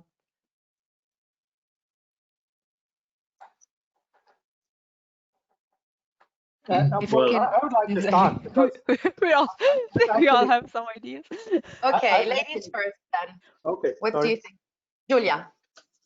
So I think something that's interesting here is that the way we framed, and all of us agreed on it, we framed this question as what is the most important barrier.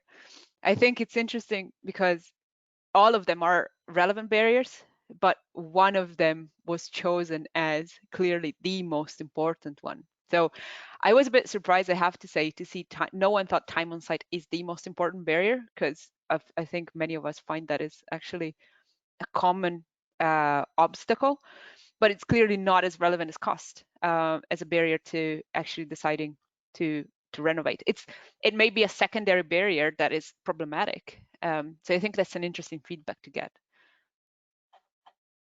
Anna, do you want to comment? Yeah, I think you can see how they are also interdependent. I mean, it's all connected, right? I mean, also what just Julia mentioned now, you know, if you're reducing time on site, you're of course going to bring down also the costs, the total cost. So it's, yeah, they are correlated. But I think everyone also had in mind, you know, thinking from the building owner's point of view, which for them it's still the main barrier. Renovation, of course, for the design, for engineers or researchers, we see a lot of other barriers, but the first one, when building owner thinks of renovation, it's of course costs. And I don't think here it's also so much problem just on cost, but maybe more also linking attractive financing schemes with the technical assistance. I think that's also something to look at. And I think this is, of course, now also with the Renovation Wave that tries to overcome also some financial barriers and legal barriers. I hope that that will also help overcoming this main barrier at the moment for building owners. Per, you want to comment? Yes, yes. I'm not so. I'm a little bit surprised actually that that the cost is the main barrier, but it's probably because it's selected among the four that is the possibility. To me, I think there is a lot of barriers, and the most important one depends very much on the context of the specific case. And of course, when we look into the other answers, they are, of course, to some extent also related to cost, because time on site is quite important if you need to find other apartments for all the people living in this building when you do the renovation. If it's an empty building that you cannot rent out because the quality is too low and you're renovating it, then the time on site is not so important.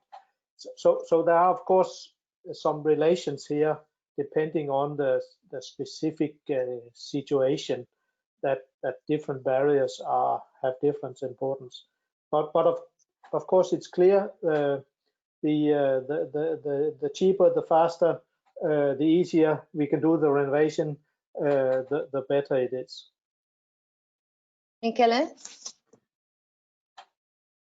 Yeah, my thoughts are in line with what we discussed so far. Of course, would be I'm very curious to know the profiles of the assistants voting, because yes, of course, cost is the first that jump up in your mind. But in my point of view, there is also another very important issue that, for example, is the uncertainties about what happened after the renovation. The cost is important, but how sure we are to get the building that we have sketched in our blueprint? And this is a very good question, because we are not magician, and so we use a lot of technology. There are a lot of tools over there, but yeah, at the end of the day, this is an uncertainty, very important for me, that imply cost and wasting money or not. And there is another one. When you there is a practical issue that when you untap the building to start the renovation, you don't know what you find inside. Above all, if the building is an old one. And this practical issue could also even increase the cost of renovation as well. You got a lot of problem, the time is increasing, and all this. So I think that, yeah, of course, there are 4 of these possible ballots to reply, but there is a lot of others that are smaller or subtopics that could be also included. But at the end, yes, for me, the cost is also the, money is the resource that rule in the sense of taking decision on what to do. And in the end, yes, I'm in line more or less with this with the percentage we got. Susanna, forgive me, I said ladies first and I left to the end, but since I didn't see you at the beginning when I was asking who wanted to jump in. So Susanna, do you want to comment? Yeah, don't worry. Yeah, yes, I agree with Miquel also and the other interventions.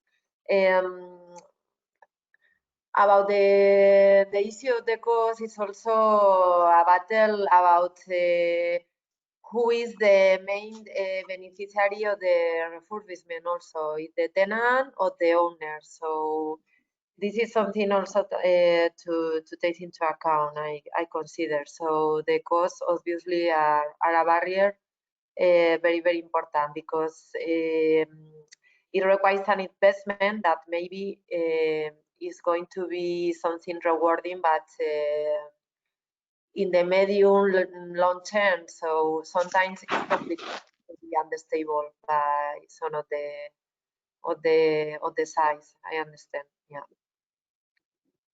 So Okay, there are many another casuistics, yeah, depending also on the place and the economic context and the level of incomes also. So. Thank you, Susanna. As I don't see any other comments on the chat from the attendees or questions asked, if none of you have further comments on this particular topic and poll question, I would maybe suggest starting the second one. So the second topic is upscaling professionals for knowledge-based value jobs. And the question for the poll is, what is missing from the current renovation services landscape? And the options for this poll is specialized BD plus C professionals or contractors, incomplete professional network, use of innovative tools, or clear protocols for deployment of innovative solutions. So the poll is open. I invite all the attendees to answer. While we wait for the answers, I would like to say, to be fair, I will try and shuffle every time, since we have 5 speakers and 5 topics, to share to mix a bit the order of answers, if it's okay with you, so that it's not always ladies starting and I'll have a mixed order. For now, we have 13% of answers. 20%. Let's wait a bit more before closing the poll.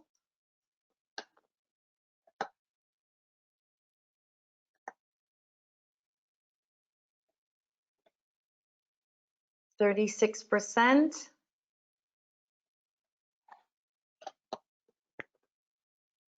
Almost half of the answers.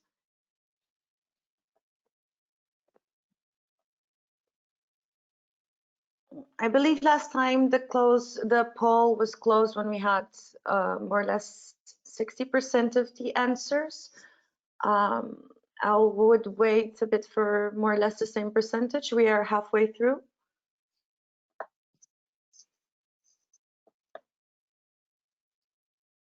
$64. I think that we can close this poll soon and look at the answers. So majority thinks that what's missing are clear protocols for deployment of innovative solutions, representing 44% of the answers. Then tied at 22%, some consider that specialized BT plus C professionals or contractors are missing, and use of innovative tools. And finally, incomplete professional network accounts for 11% of the opinions. So this time, I would ask Michele to start.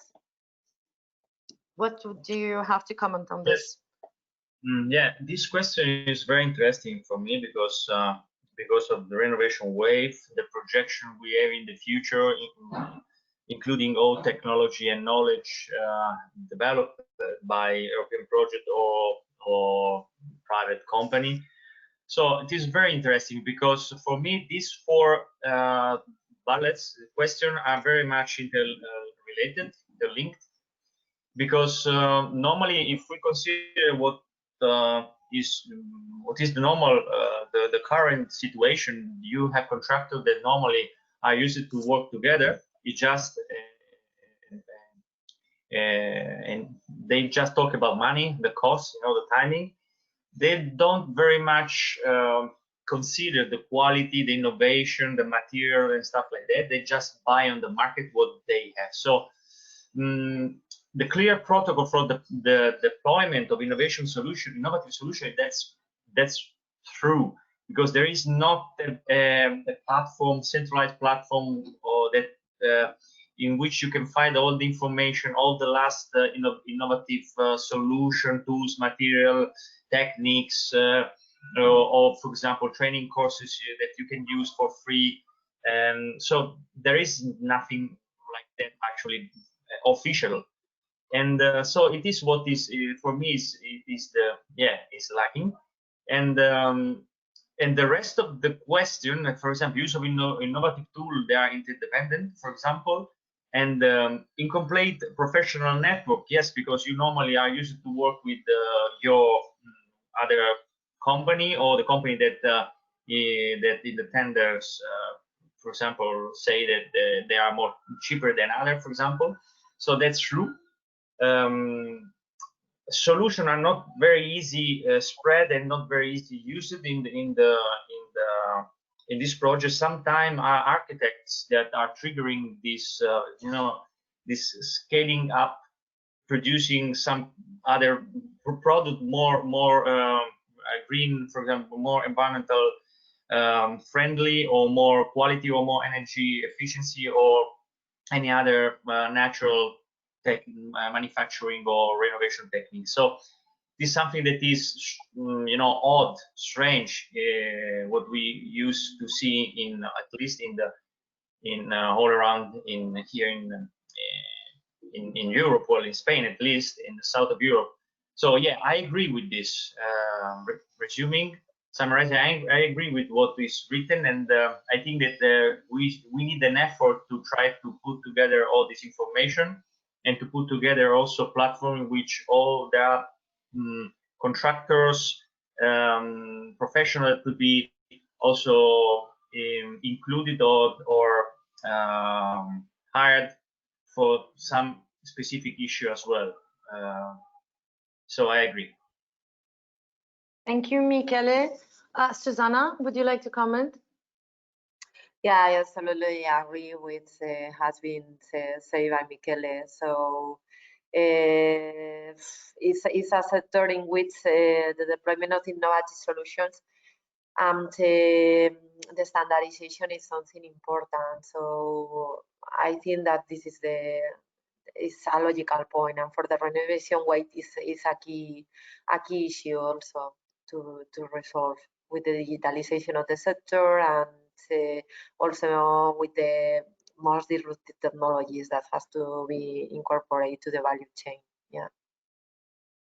Thank you, Susanna. Before handing over the floor to Anna, I will just remind all the attendees that if you want to comment or ask any questions regarding this topic, please feel free to use the chat box to do so. Anna,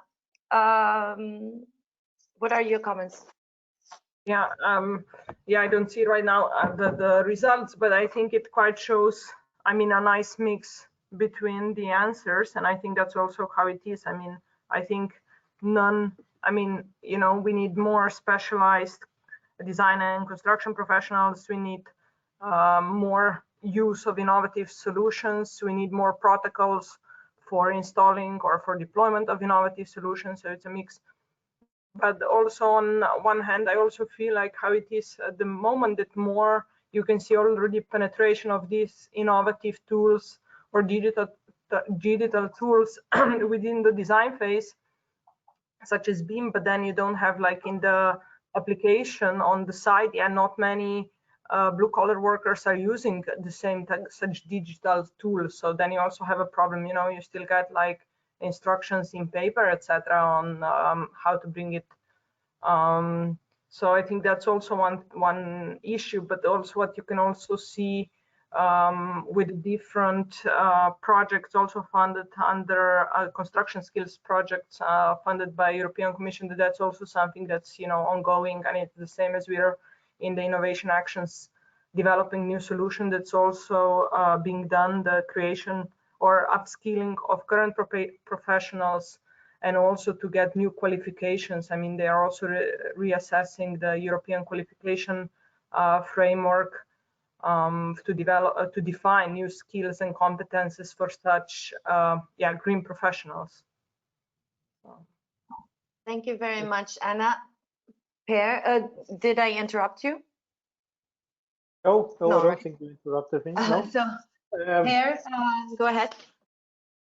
Yeah, I actually agree with this, that the issue about deployment of innovative solutions is quite critical. When you do the renovation, it's a long-term investment, and as an investor or building owner, you want to make sure that the solution you deploy actually have a long lifetime. We are talking maybe 30 years, maybe 40 years, and many of the innovative solutions may not document that they have this long lifetime, and there is a big uncertainty if it will last on the long run. Many innovative solutions are also offered by small companies or small or medium companies. What is the guarantee of the building owner that this company will be alive in 5 years, in 10 years?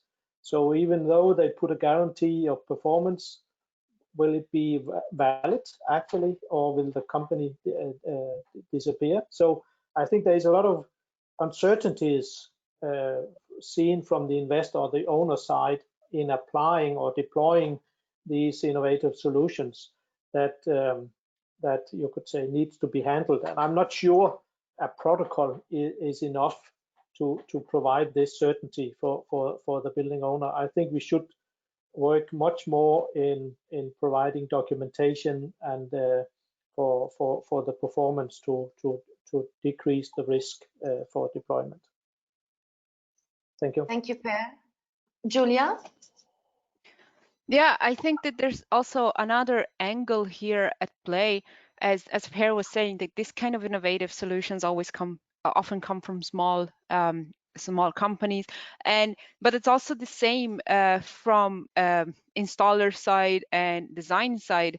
In some countries, like in Italy, the average size of an architectural firm is 1.6 people. So we have all these, like, say, micro SMEs that are involved and are probably, and at times they're more willing to do innovation than larger companies, but it is a massive overhead for them to be able to know how to reliably and apply these solutions in a trustworthy way. So I think that something that we should keep our focus on is also making sure that when we're proposing the solutions, it's easy for them to be picked up and easy for them to become a part of a let's say of a new skill set, especially for competitive SMEs who don't necessarily have a lot of time to upskill themselves, but they can differentiate on the market and propose and be able to propose new technologies and innovation in the installations that they do, in the design that they do. So I think that all of these together, all of these answers together kind of go in that direction. So these are the solutions that we should aim to provide to these renovation services intended as the designers, the installers, and the providers, because they often are very small companies who need support and easy access to all of these solutions. Thank you, Julia. Actually, I apologize to all attendees. I didn't give you the best instructions. Instead of using the chat box, the best is to use the question box, as our organizer kindly reminded. And also there's the option to raise the hand if you want to be unmuted and directly address or discuss the topics with your speakers. So I don't know if anyone else wants to comment anything on this topic. I don't see any raised hands. So I will then go to the next topic, which is towards construction 4.0. And this time the question on the poll is, what is the most critical barrier towards construction 4.0 that you face in your daily activity? The options are collecting data from the current state of the building, collecting accurate geometry from the building, exchanging information and taking decisions virtually, or understanding the important intervention for a building. So I will ask now attendees to submit your answers. So the poll is open.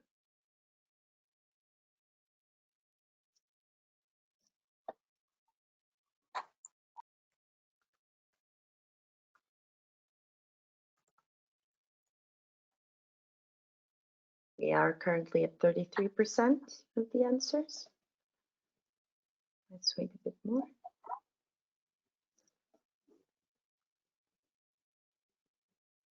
%50%.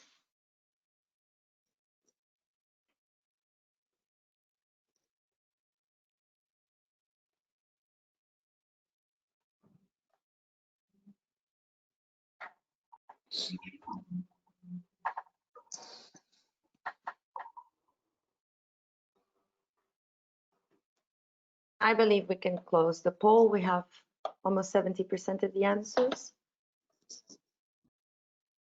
We'll have the results soon. So here are the results. Tied at 33%. Most of you think that collecting data from the current state of the building and exchanging information and taking decisions virtually are the most critical barriers. And then understanding the important intervention for a building represents 22% of the answers. And finally, collecting accurate geometry for the building, 11%. Let's maybe start with Anna this time. Yes. Or not, or Um, if someone else wants to yeah. start, yeah, it's okay. I would like to more reflect from our experience from More Connect project.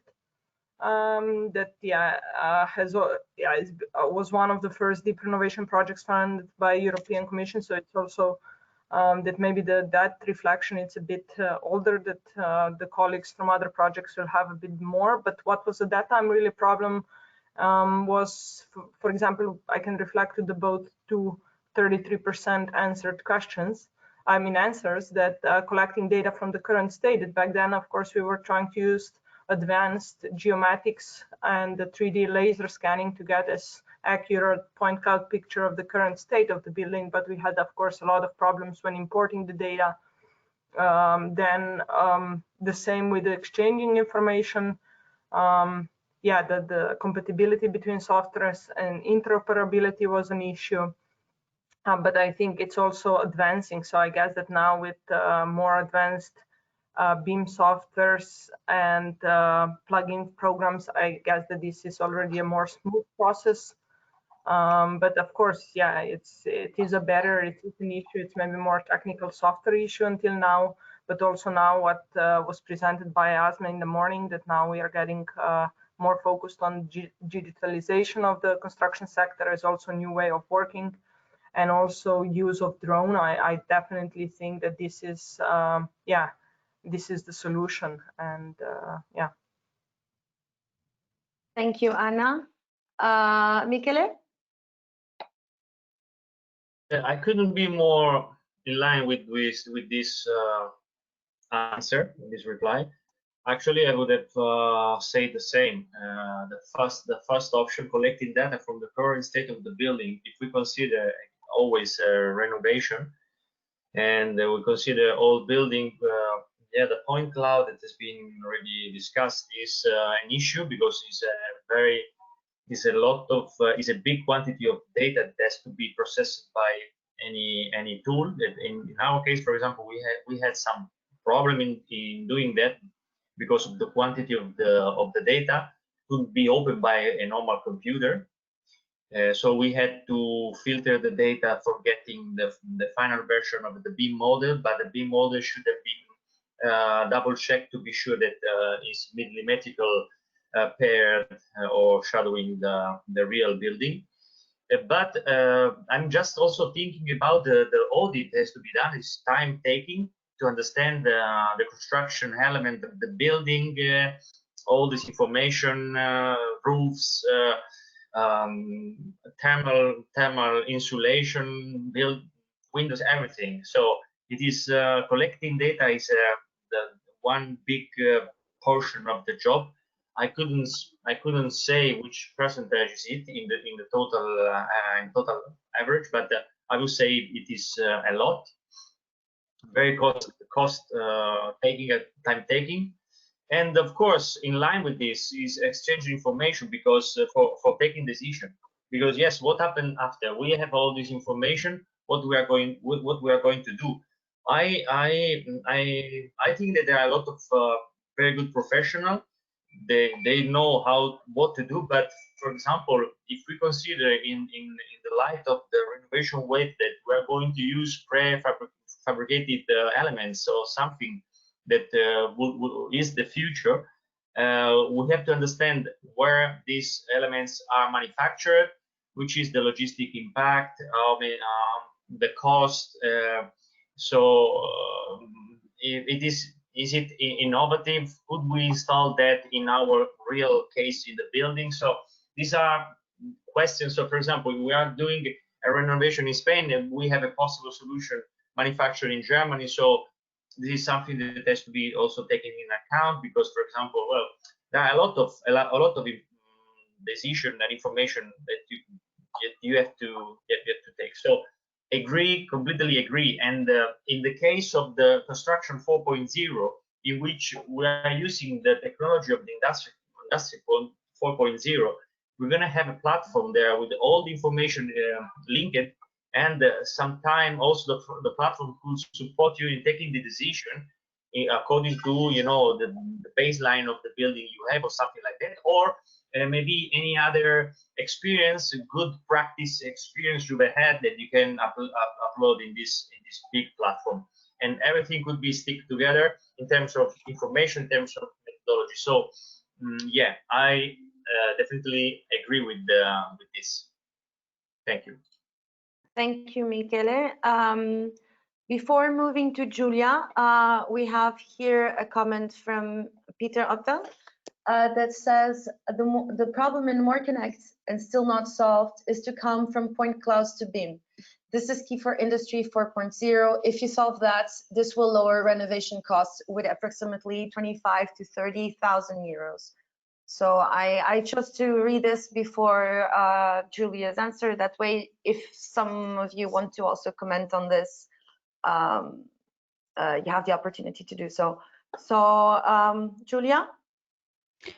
Yes, I think that you have addressed very well the issues on the digitalization of the geometry and how that translates to construction and production of prefabrication, etc. I think there's another parallel. It's one of the two big data collection issues and geometry issues. The other one is that data for decision making, data for driving the decision, etc. And right now, I think the solution for this is going to be going towards a digital twin approach, where yes, we do collect data from the building on the current state in terms of performance, of comfort, of energy consumption, etc. But we try to minimize the amount of data because, as Michele was also reminding, it's a very expensive process. It's a very time-consuming. So what we can do is we can go towards digital twins that are physics-based, and that's what we're looking at in Step Up, is getting to a point where the building, starting from the decision from a physics-based model of the building that can forecast and can create virtual sensors of the building without requiring to do extensive instrumentation, extensive data collection. So just focusing on getting the most important information from the building, also as a way to reduce the time and cost spent in getting that understanding at the beginning, and that in turn facilitates a lot of the other open points. It makes it easier to interrogate the model as a way to take decisions, understand what are the drivers, and then decide on the most important interventions. Thank you, Julia. Susanna? Yeah, for the Renovation projects, of course, we are very focused on the exchange of information to take decisions virtually. In the platform that is being developed, we try to put in contact all the stakeholders of the building value chain to take decisions just in the moment. So only in this way we can reduce the time for the refurbishment. So for us, is one of the main goals of the project. Thank you. And finally, Per? Yes, I don't have much to add. I generally agree with what is said already. Of course, as I see it, the main challenge is to have some flexibility in you could say what you are some flexibility in this also production of things, because we also must admit there are some differences between what we actually see when we start opening the building and what we thought it looked like from the information, the drawings, the information we have by looking on site. So there are often surprises when you start the renovation, and it's quite important that these solutions have some flexibility so you can handle some surprises in the process. Yeah, else I fully agree with what is said already. Thank you very much. Let me just check if we don't have any questions from attendees. I don't see any new questions. So thank you for all your contributions on this topic. The next topic is stakeholder engagement in European projects. And soon the poll question will appear on the screen. So regarding this topic, the poll question is, what can drive stakeholder engagement? And the possible answers are policies, user-friendly and holistic tools for owners, user-friendly and holistic tools for professionals, training for professionals, or investing source access and government support. So I invite all attendees to please vote on this poll and submit your answers.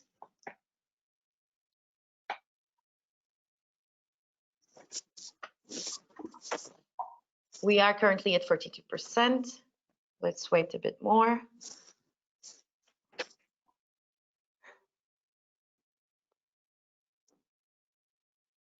%.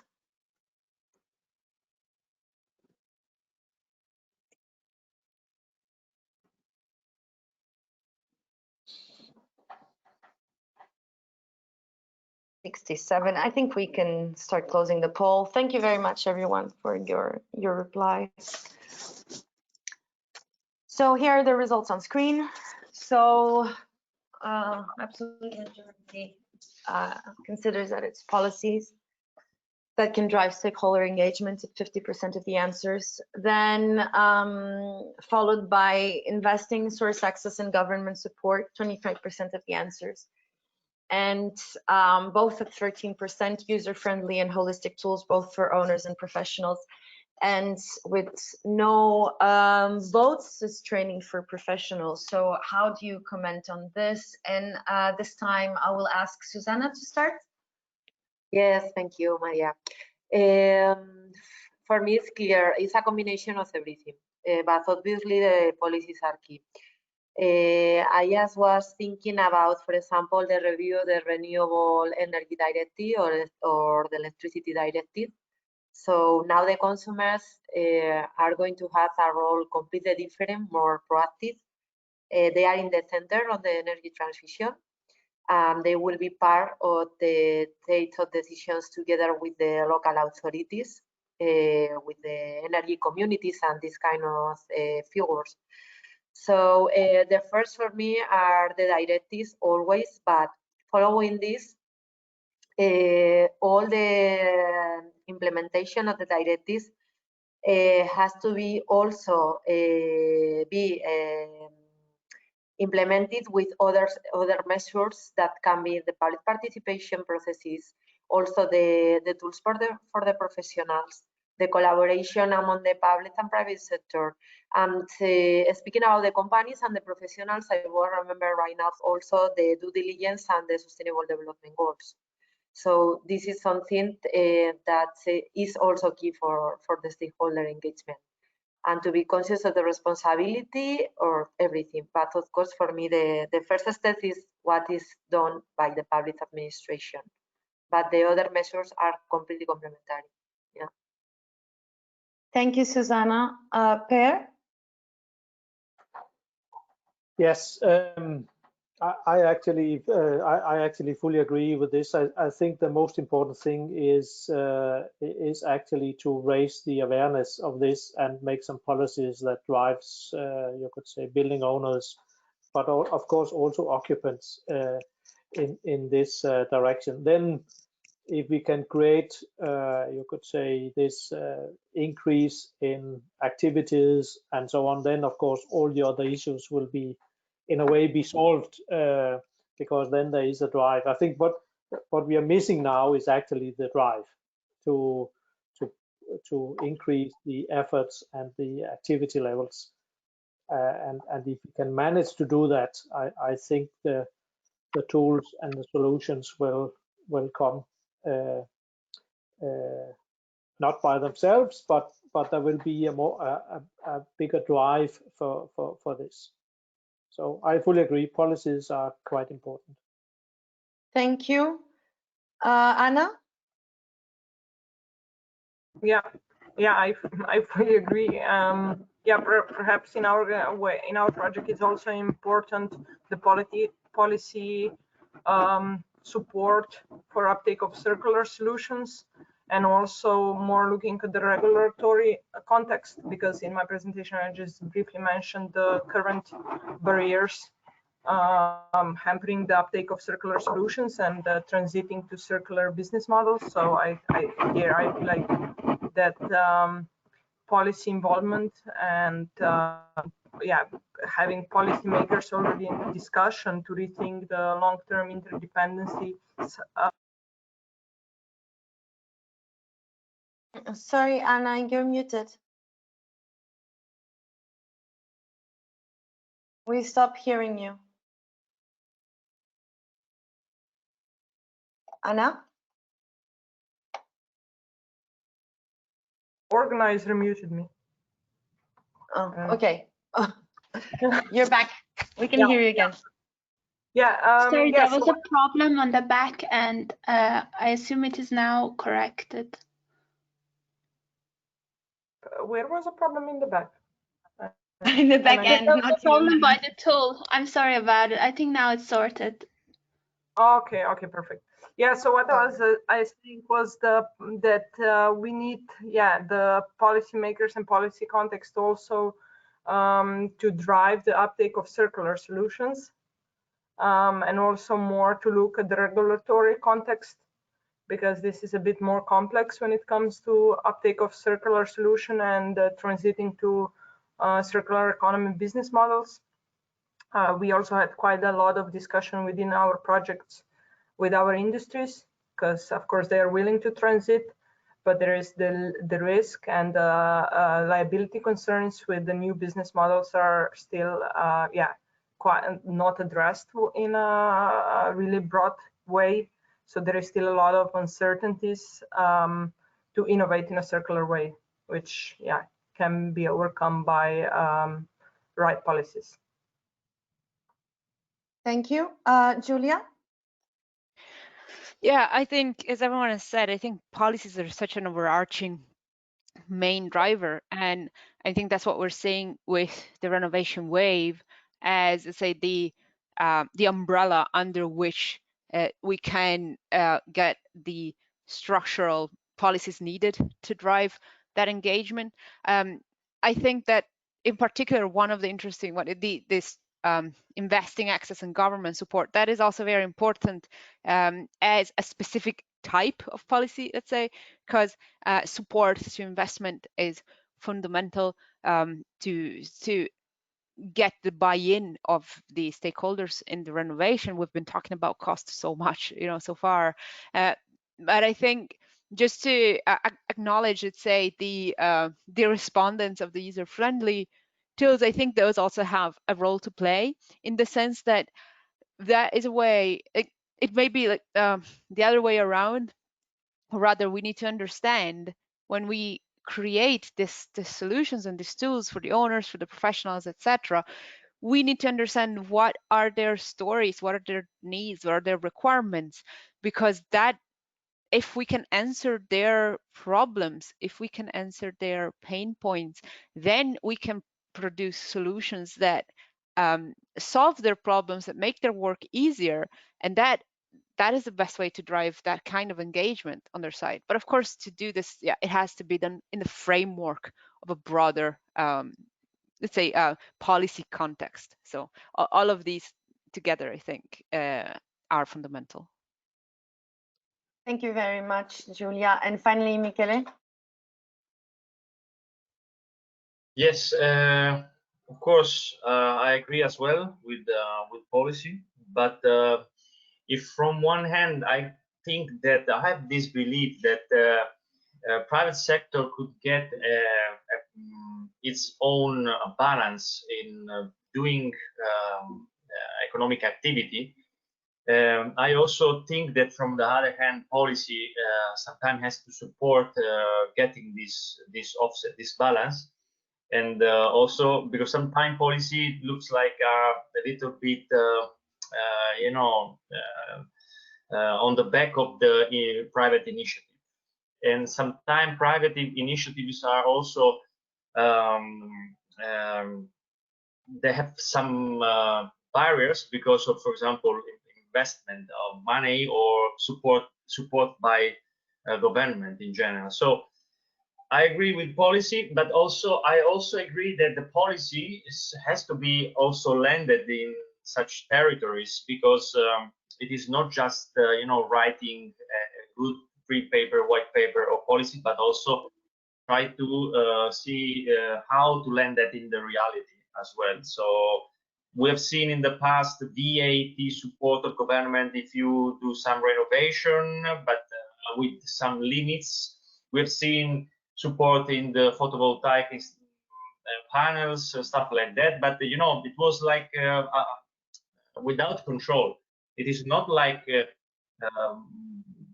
install whatever you want and after you can receive some benefits, but also consider that what you install or the change you are doing are really beneficial for the building. Actually, it's not like installing photovoltaic without considering other issues. So yeah, at the end, the comment is that we have to find this average between policies that has to be written. We need policy. The policy has to steer a bit the private sector, but also this policy has to be fed by some government support as well. Not only financial support, but any other helping stakeholders taking the lead and taking the decision. Well, helping stakeholders engagements. And when I say stakeholders, I also think about social organization as well, because it is not just retrofitting one building. If we consider, for example, historical center or neighborhoods, so we have to, if we are able to consider the big vision, well, it would be better than, for example, just one building. So there is a lot of discussion also in this line. Thank you very much, Michele. I don't see any raised hands or questions addressed from the attendees. So we can move to the final topic of today's agenda, which is green policy. Does someone want to say anything? No? So the last topic is green policy and climate law, and the question on the poll is, how does green policy, how should the green policy be applied in practice in the building retrofitting? And the options for answers are government support and funds available, fiscal or other benefits, clear methodologies and best practice sharing, or development of integrated renovation protocols. So I will ask attendees to submit your answers. Thank you.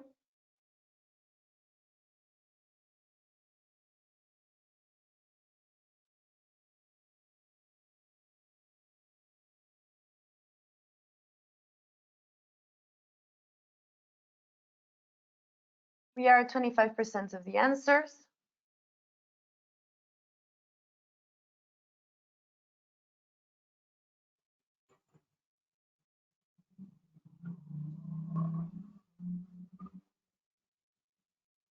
I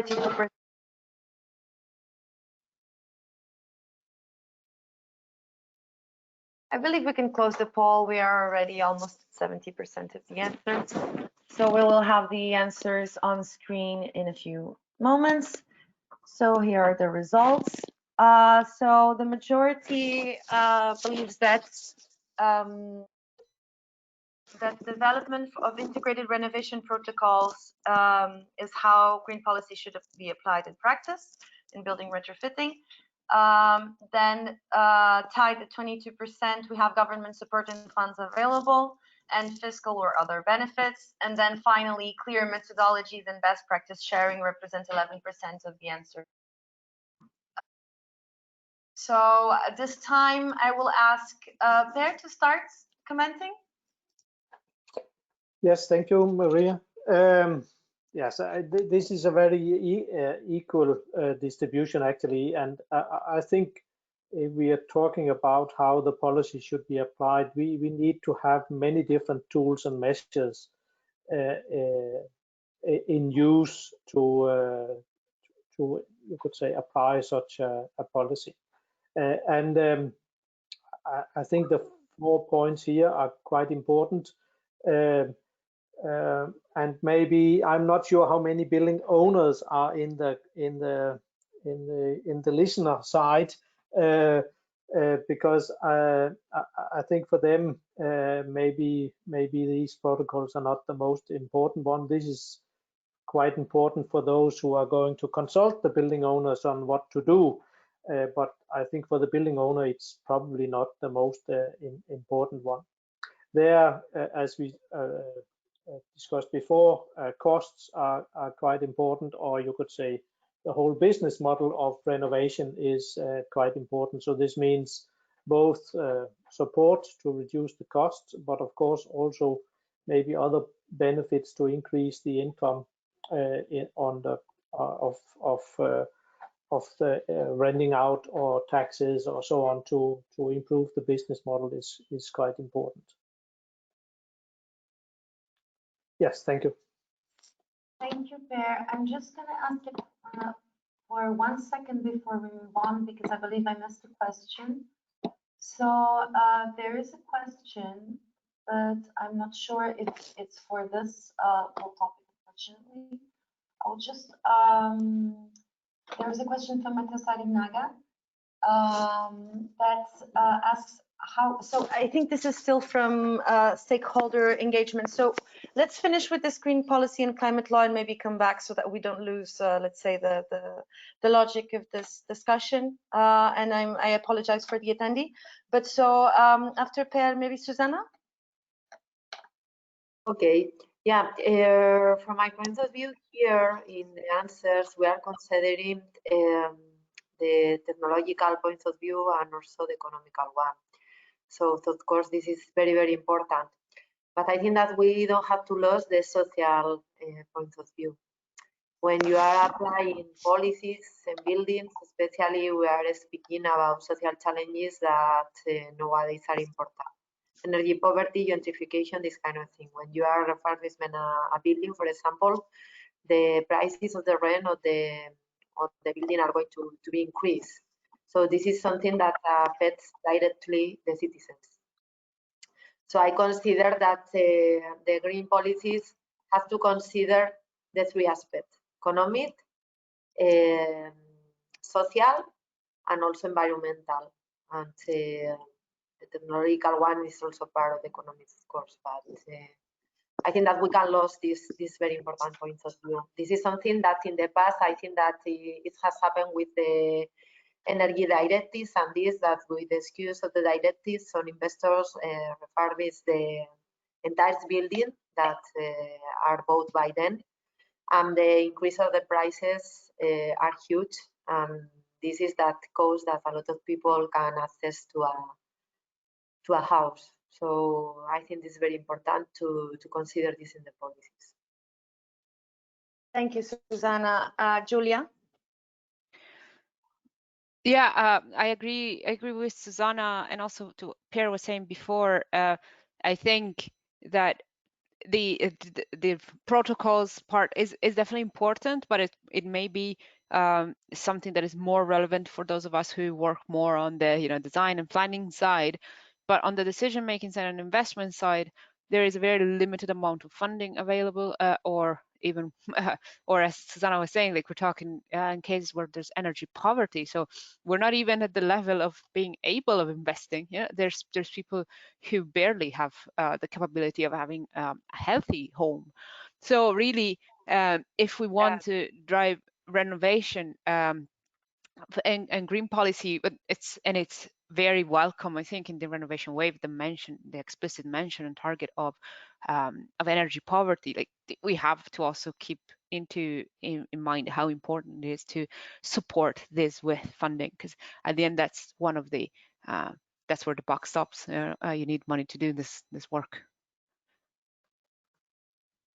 Thank you, Julia. Michele?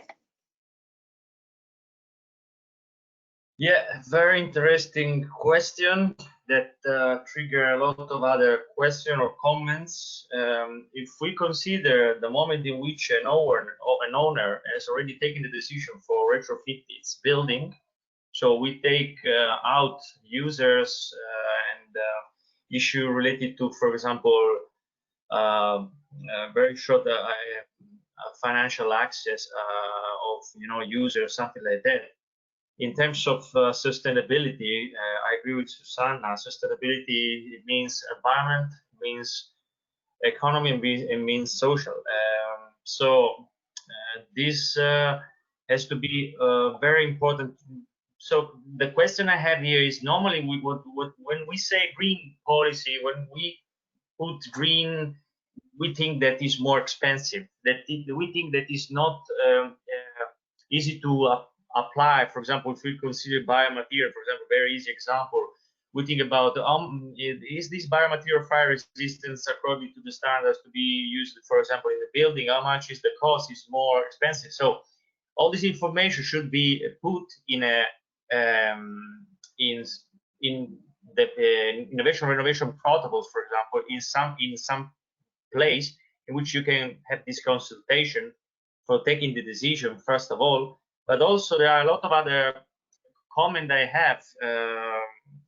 It depends from the region, it depends from the climate, it depends from the culture used, or for the culture use building. Sometimes in some spots you have this typical building that you use autochthon materials for any reason. So there are a lot of comment and information that has to be put in some protocol. So I agree with the answer. And from that point, according to the cost, according to the difficulties, according to the benefits as well, there is the issue related to the funds. If we need to shift to the green policy, sometime maybe we have to leverage it by funds, government funds, or government policy again.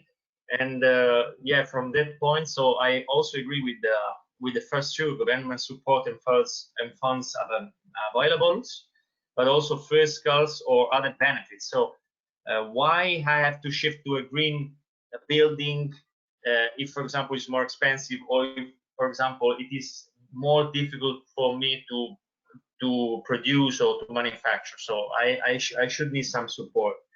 And from that point, if the owner has already taken the decision to go on in the renovation, there is the benefits on the social, on the society, considering that if the building is better in terms of performance, it also has a benefits for this kind of people with less access to finance, to energy poverty, and what we have also mentioned before. So more or less, this is the idea I have about this. So I agree. Thank you very much, Michele. And finally, Anna. Yeah, I mean, I think a lot has been said in short time by all the previous speakers just now. So yeah, I fully agree with what had been said. Maybe another reflection, of course, from the circular side is, of course, also Per briefly mentioned the importance of taxations, because in what we see still now in practice is that the new materials, new solutions are still oftentimes cheaper than going into reuse, recycle, etc. Also because the labor costs are quite high, especially in Europe. So if you need to take something out from existing buildings, yeah, that costs. So I think here it's a lot to do with taxations that we could change. And then, of course, also, I mean, that question could be right now discussed, more elaboratedly, because also of the new recovery plan for Europe, of just transition mechanism. So I think it's going to be really interesting also to see how it will be rolled out now. This, the EU recovery plan, and a lot of resources has been given now, and there is already distribution to member states. How the member states will integrate this budget in different funds, in different grants, and how can that really help applying or green policy in practice. So I think it's going to be still quite a lot of discussion happening on a national level and on a local government level on how they are going to bring funds from European Commission now in practice and stimulate uptake of green solutions in such way. Thank you very much, all of you, for your comments and answers. Since this time I'm not missing anything, there's no raised hands and any questions. I would just come back to the previous topic, which is stakeholder engagement, and address Matteo Sarinaga's questions that asks, how can you engage with people that are typically hard to reach, poor people, older people, etc., that don't have a lot of access to or know-how of innovative tools and pilot projects? Policies also don't always have a big impact on them. Any comments? So I don't. So go ahead. No, go ahead, Julia. Is it Julia or Susanna? I can't see. Okay. No, according with our experience, because I have been working in a lot of years in Redville and also in other projects with the regional government, for example, focusing involve citizens in how to use the energy, how to reduce the energy bills. Sometimes you face with the people that are in resource exclusion, of course, social exclusion.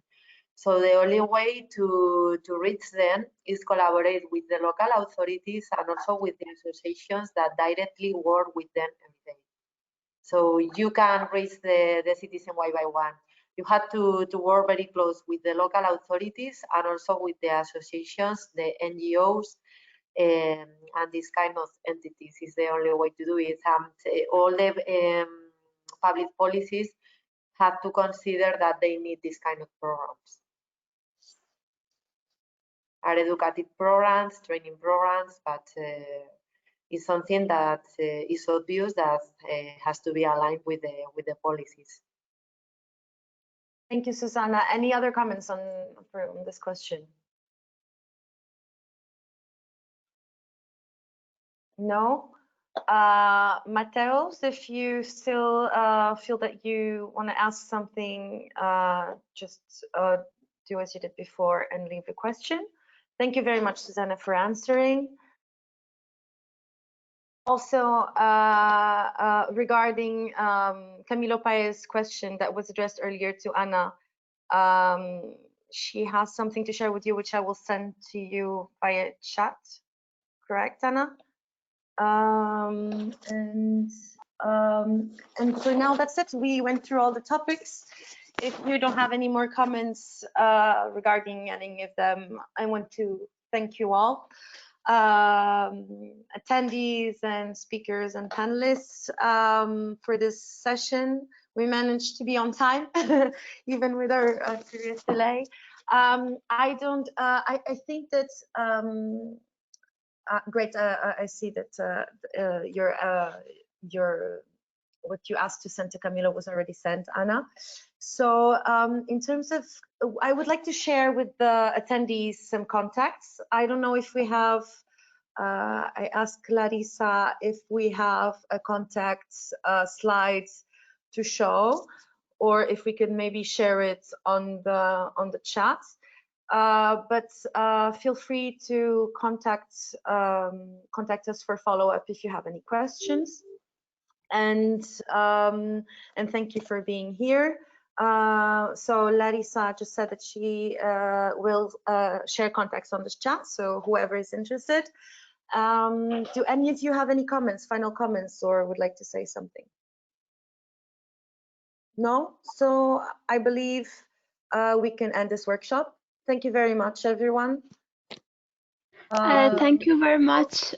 I'd like to say to our audiences that if they have any further comments or questions after this workshop, you can always send it to sustainableplaces@r2msolution.com, and we will make sure that it will be connected to our panelists. And also, in case you'd like to be updated about our closing session, which is today at 1:30, feel free to follow us on our Twitter, Sustain Places. And thank you very much to our panelists, to our chair, Maria, and to all of our attendees. if there's no further comments, we wrap it up. I would just like to remind once again that there are handouts available. Feel free to download them. You'll find more information about the projects and about this workshop. And apart from that, I want to wish everyone a nice weekend. Thank you all. Very much. You too. Thank you very much. I'm just a moment, guys. Just a moment. I'm just would like to invite all the assistants to go into our webpage, follow us, just to keep up understanding what our updates and the work we are doing. And also, if you are in the professional of the sector, you can try to use our tools, try to play with them, understanding if you can use them in your real life. And it will be very good for us, your feedback, to see if our tools are really in line with what expected, and if beneficial, or any kind of judgment or comment. Michele, can you actually, we can't hear you anymore. So maybe you will need to repeat the end of what you're saying. Michele, we couldn't hear the end of what you said. I don't know if you're muted or maybe it has been silent by the organizer or something. I'm checking, but I don't think so. I don't think so. Michele, could you please talk again? Can he hear us? I don't think so. Maybe I will write on the chat, see if he sees it.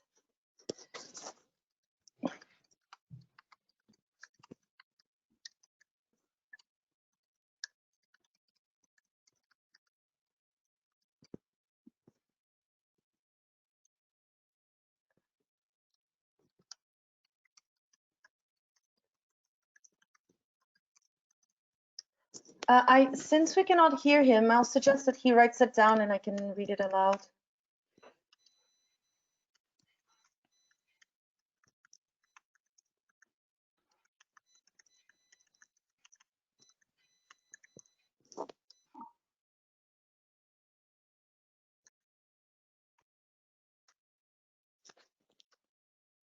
I see his face perplexed, so I think perplexed. I think he can see my chat messages.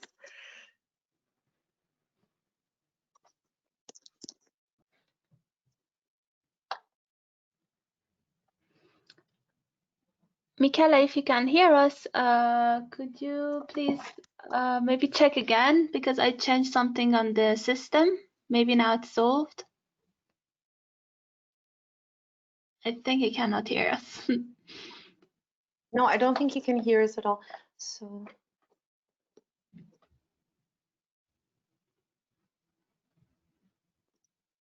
I believe he's writing. So if we just he says we can close the meeting. So thank you all. Thank you, Michele, and thank you all. Larissa is currently posting all the project links, so feel free to visit the web pages and sign up for the newsletters. And thank you. Have a nice weekend, everyone. Thank you. Thank you very much. The same. Thank you so much. Bye. Thank you. Bye-bye. Bye. Bye.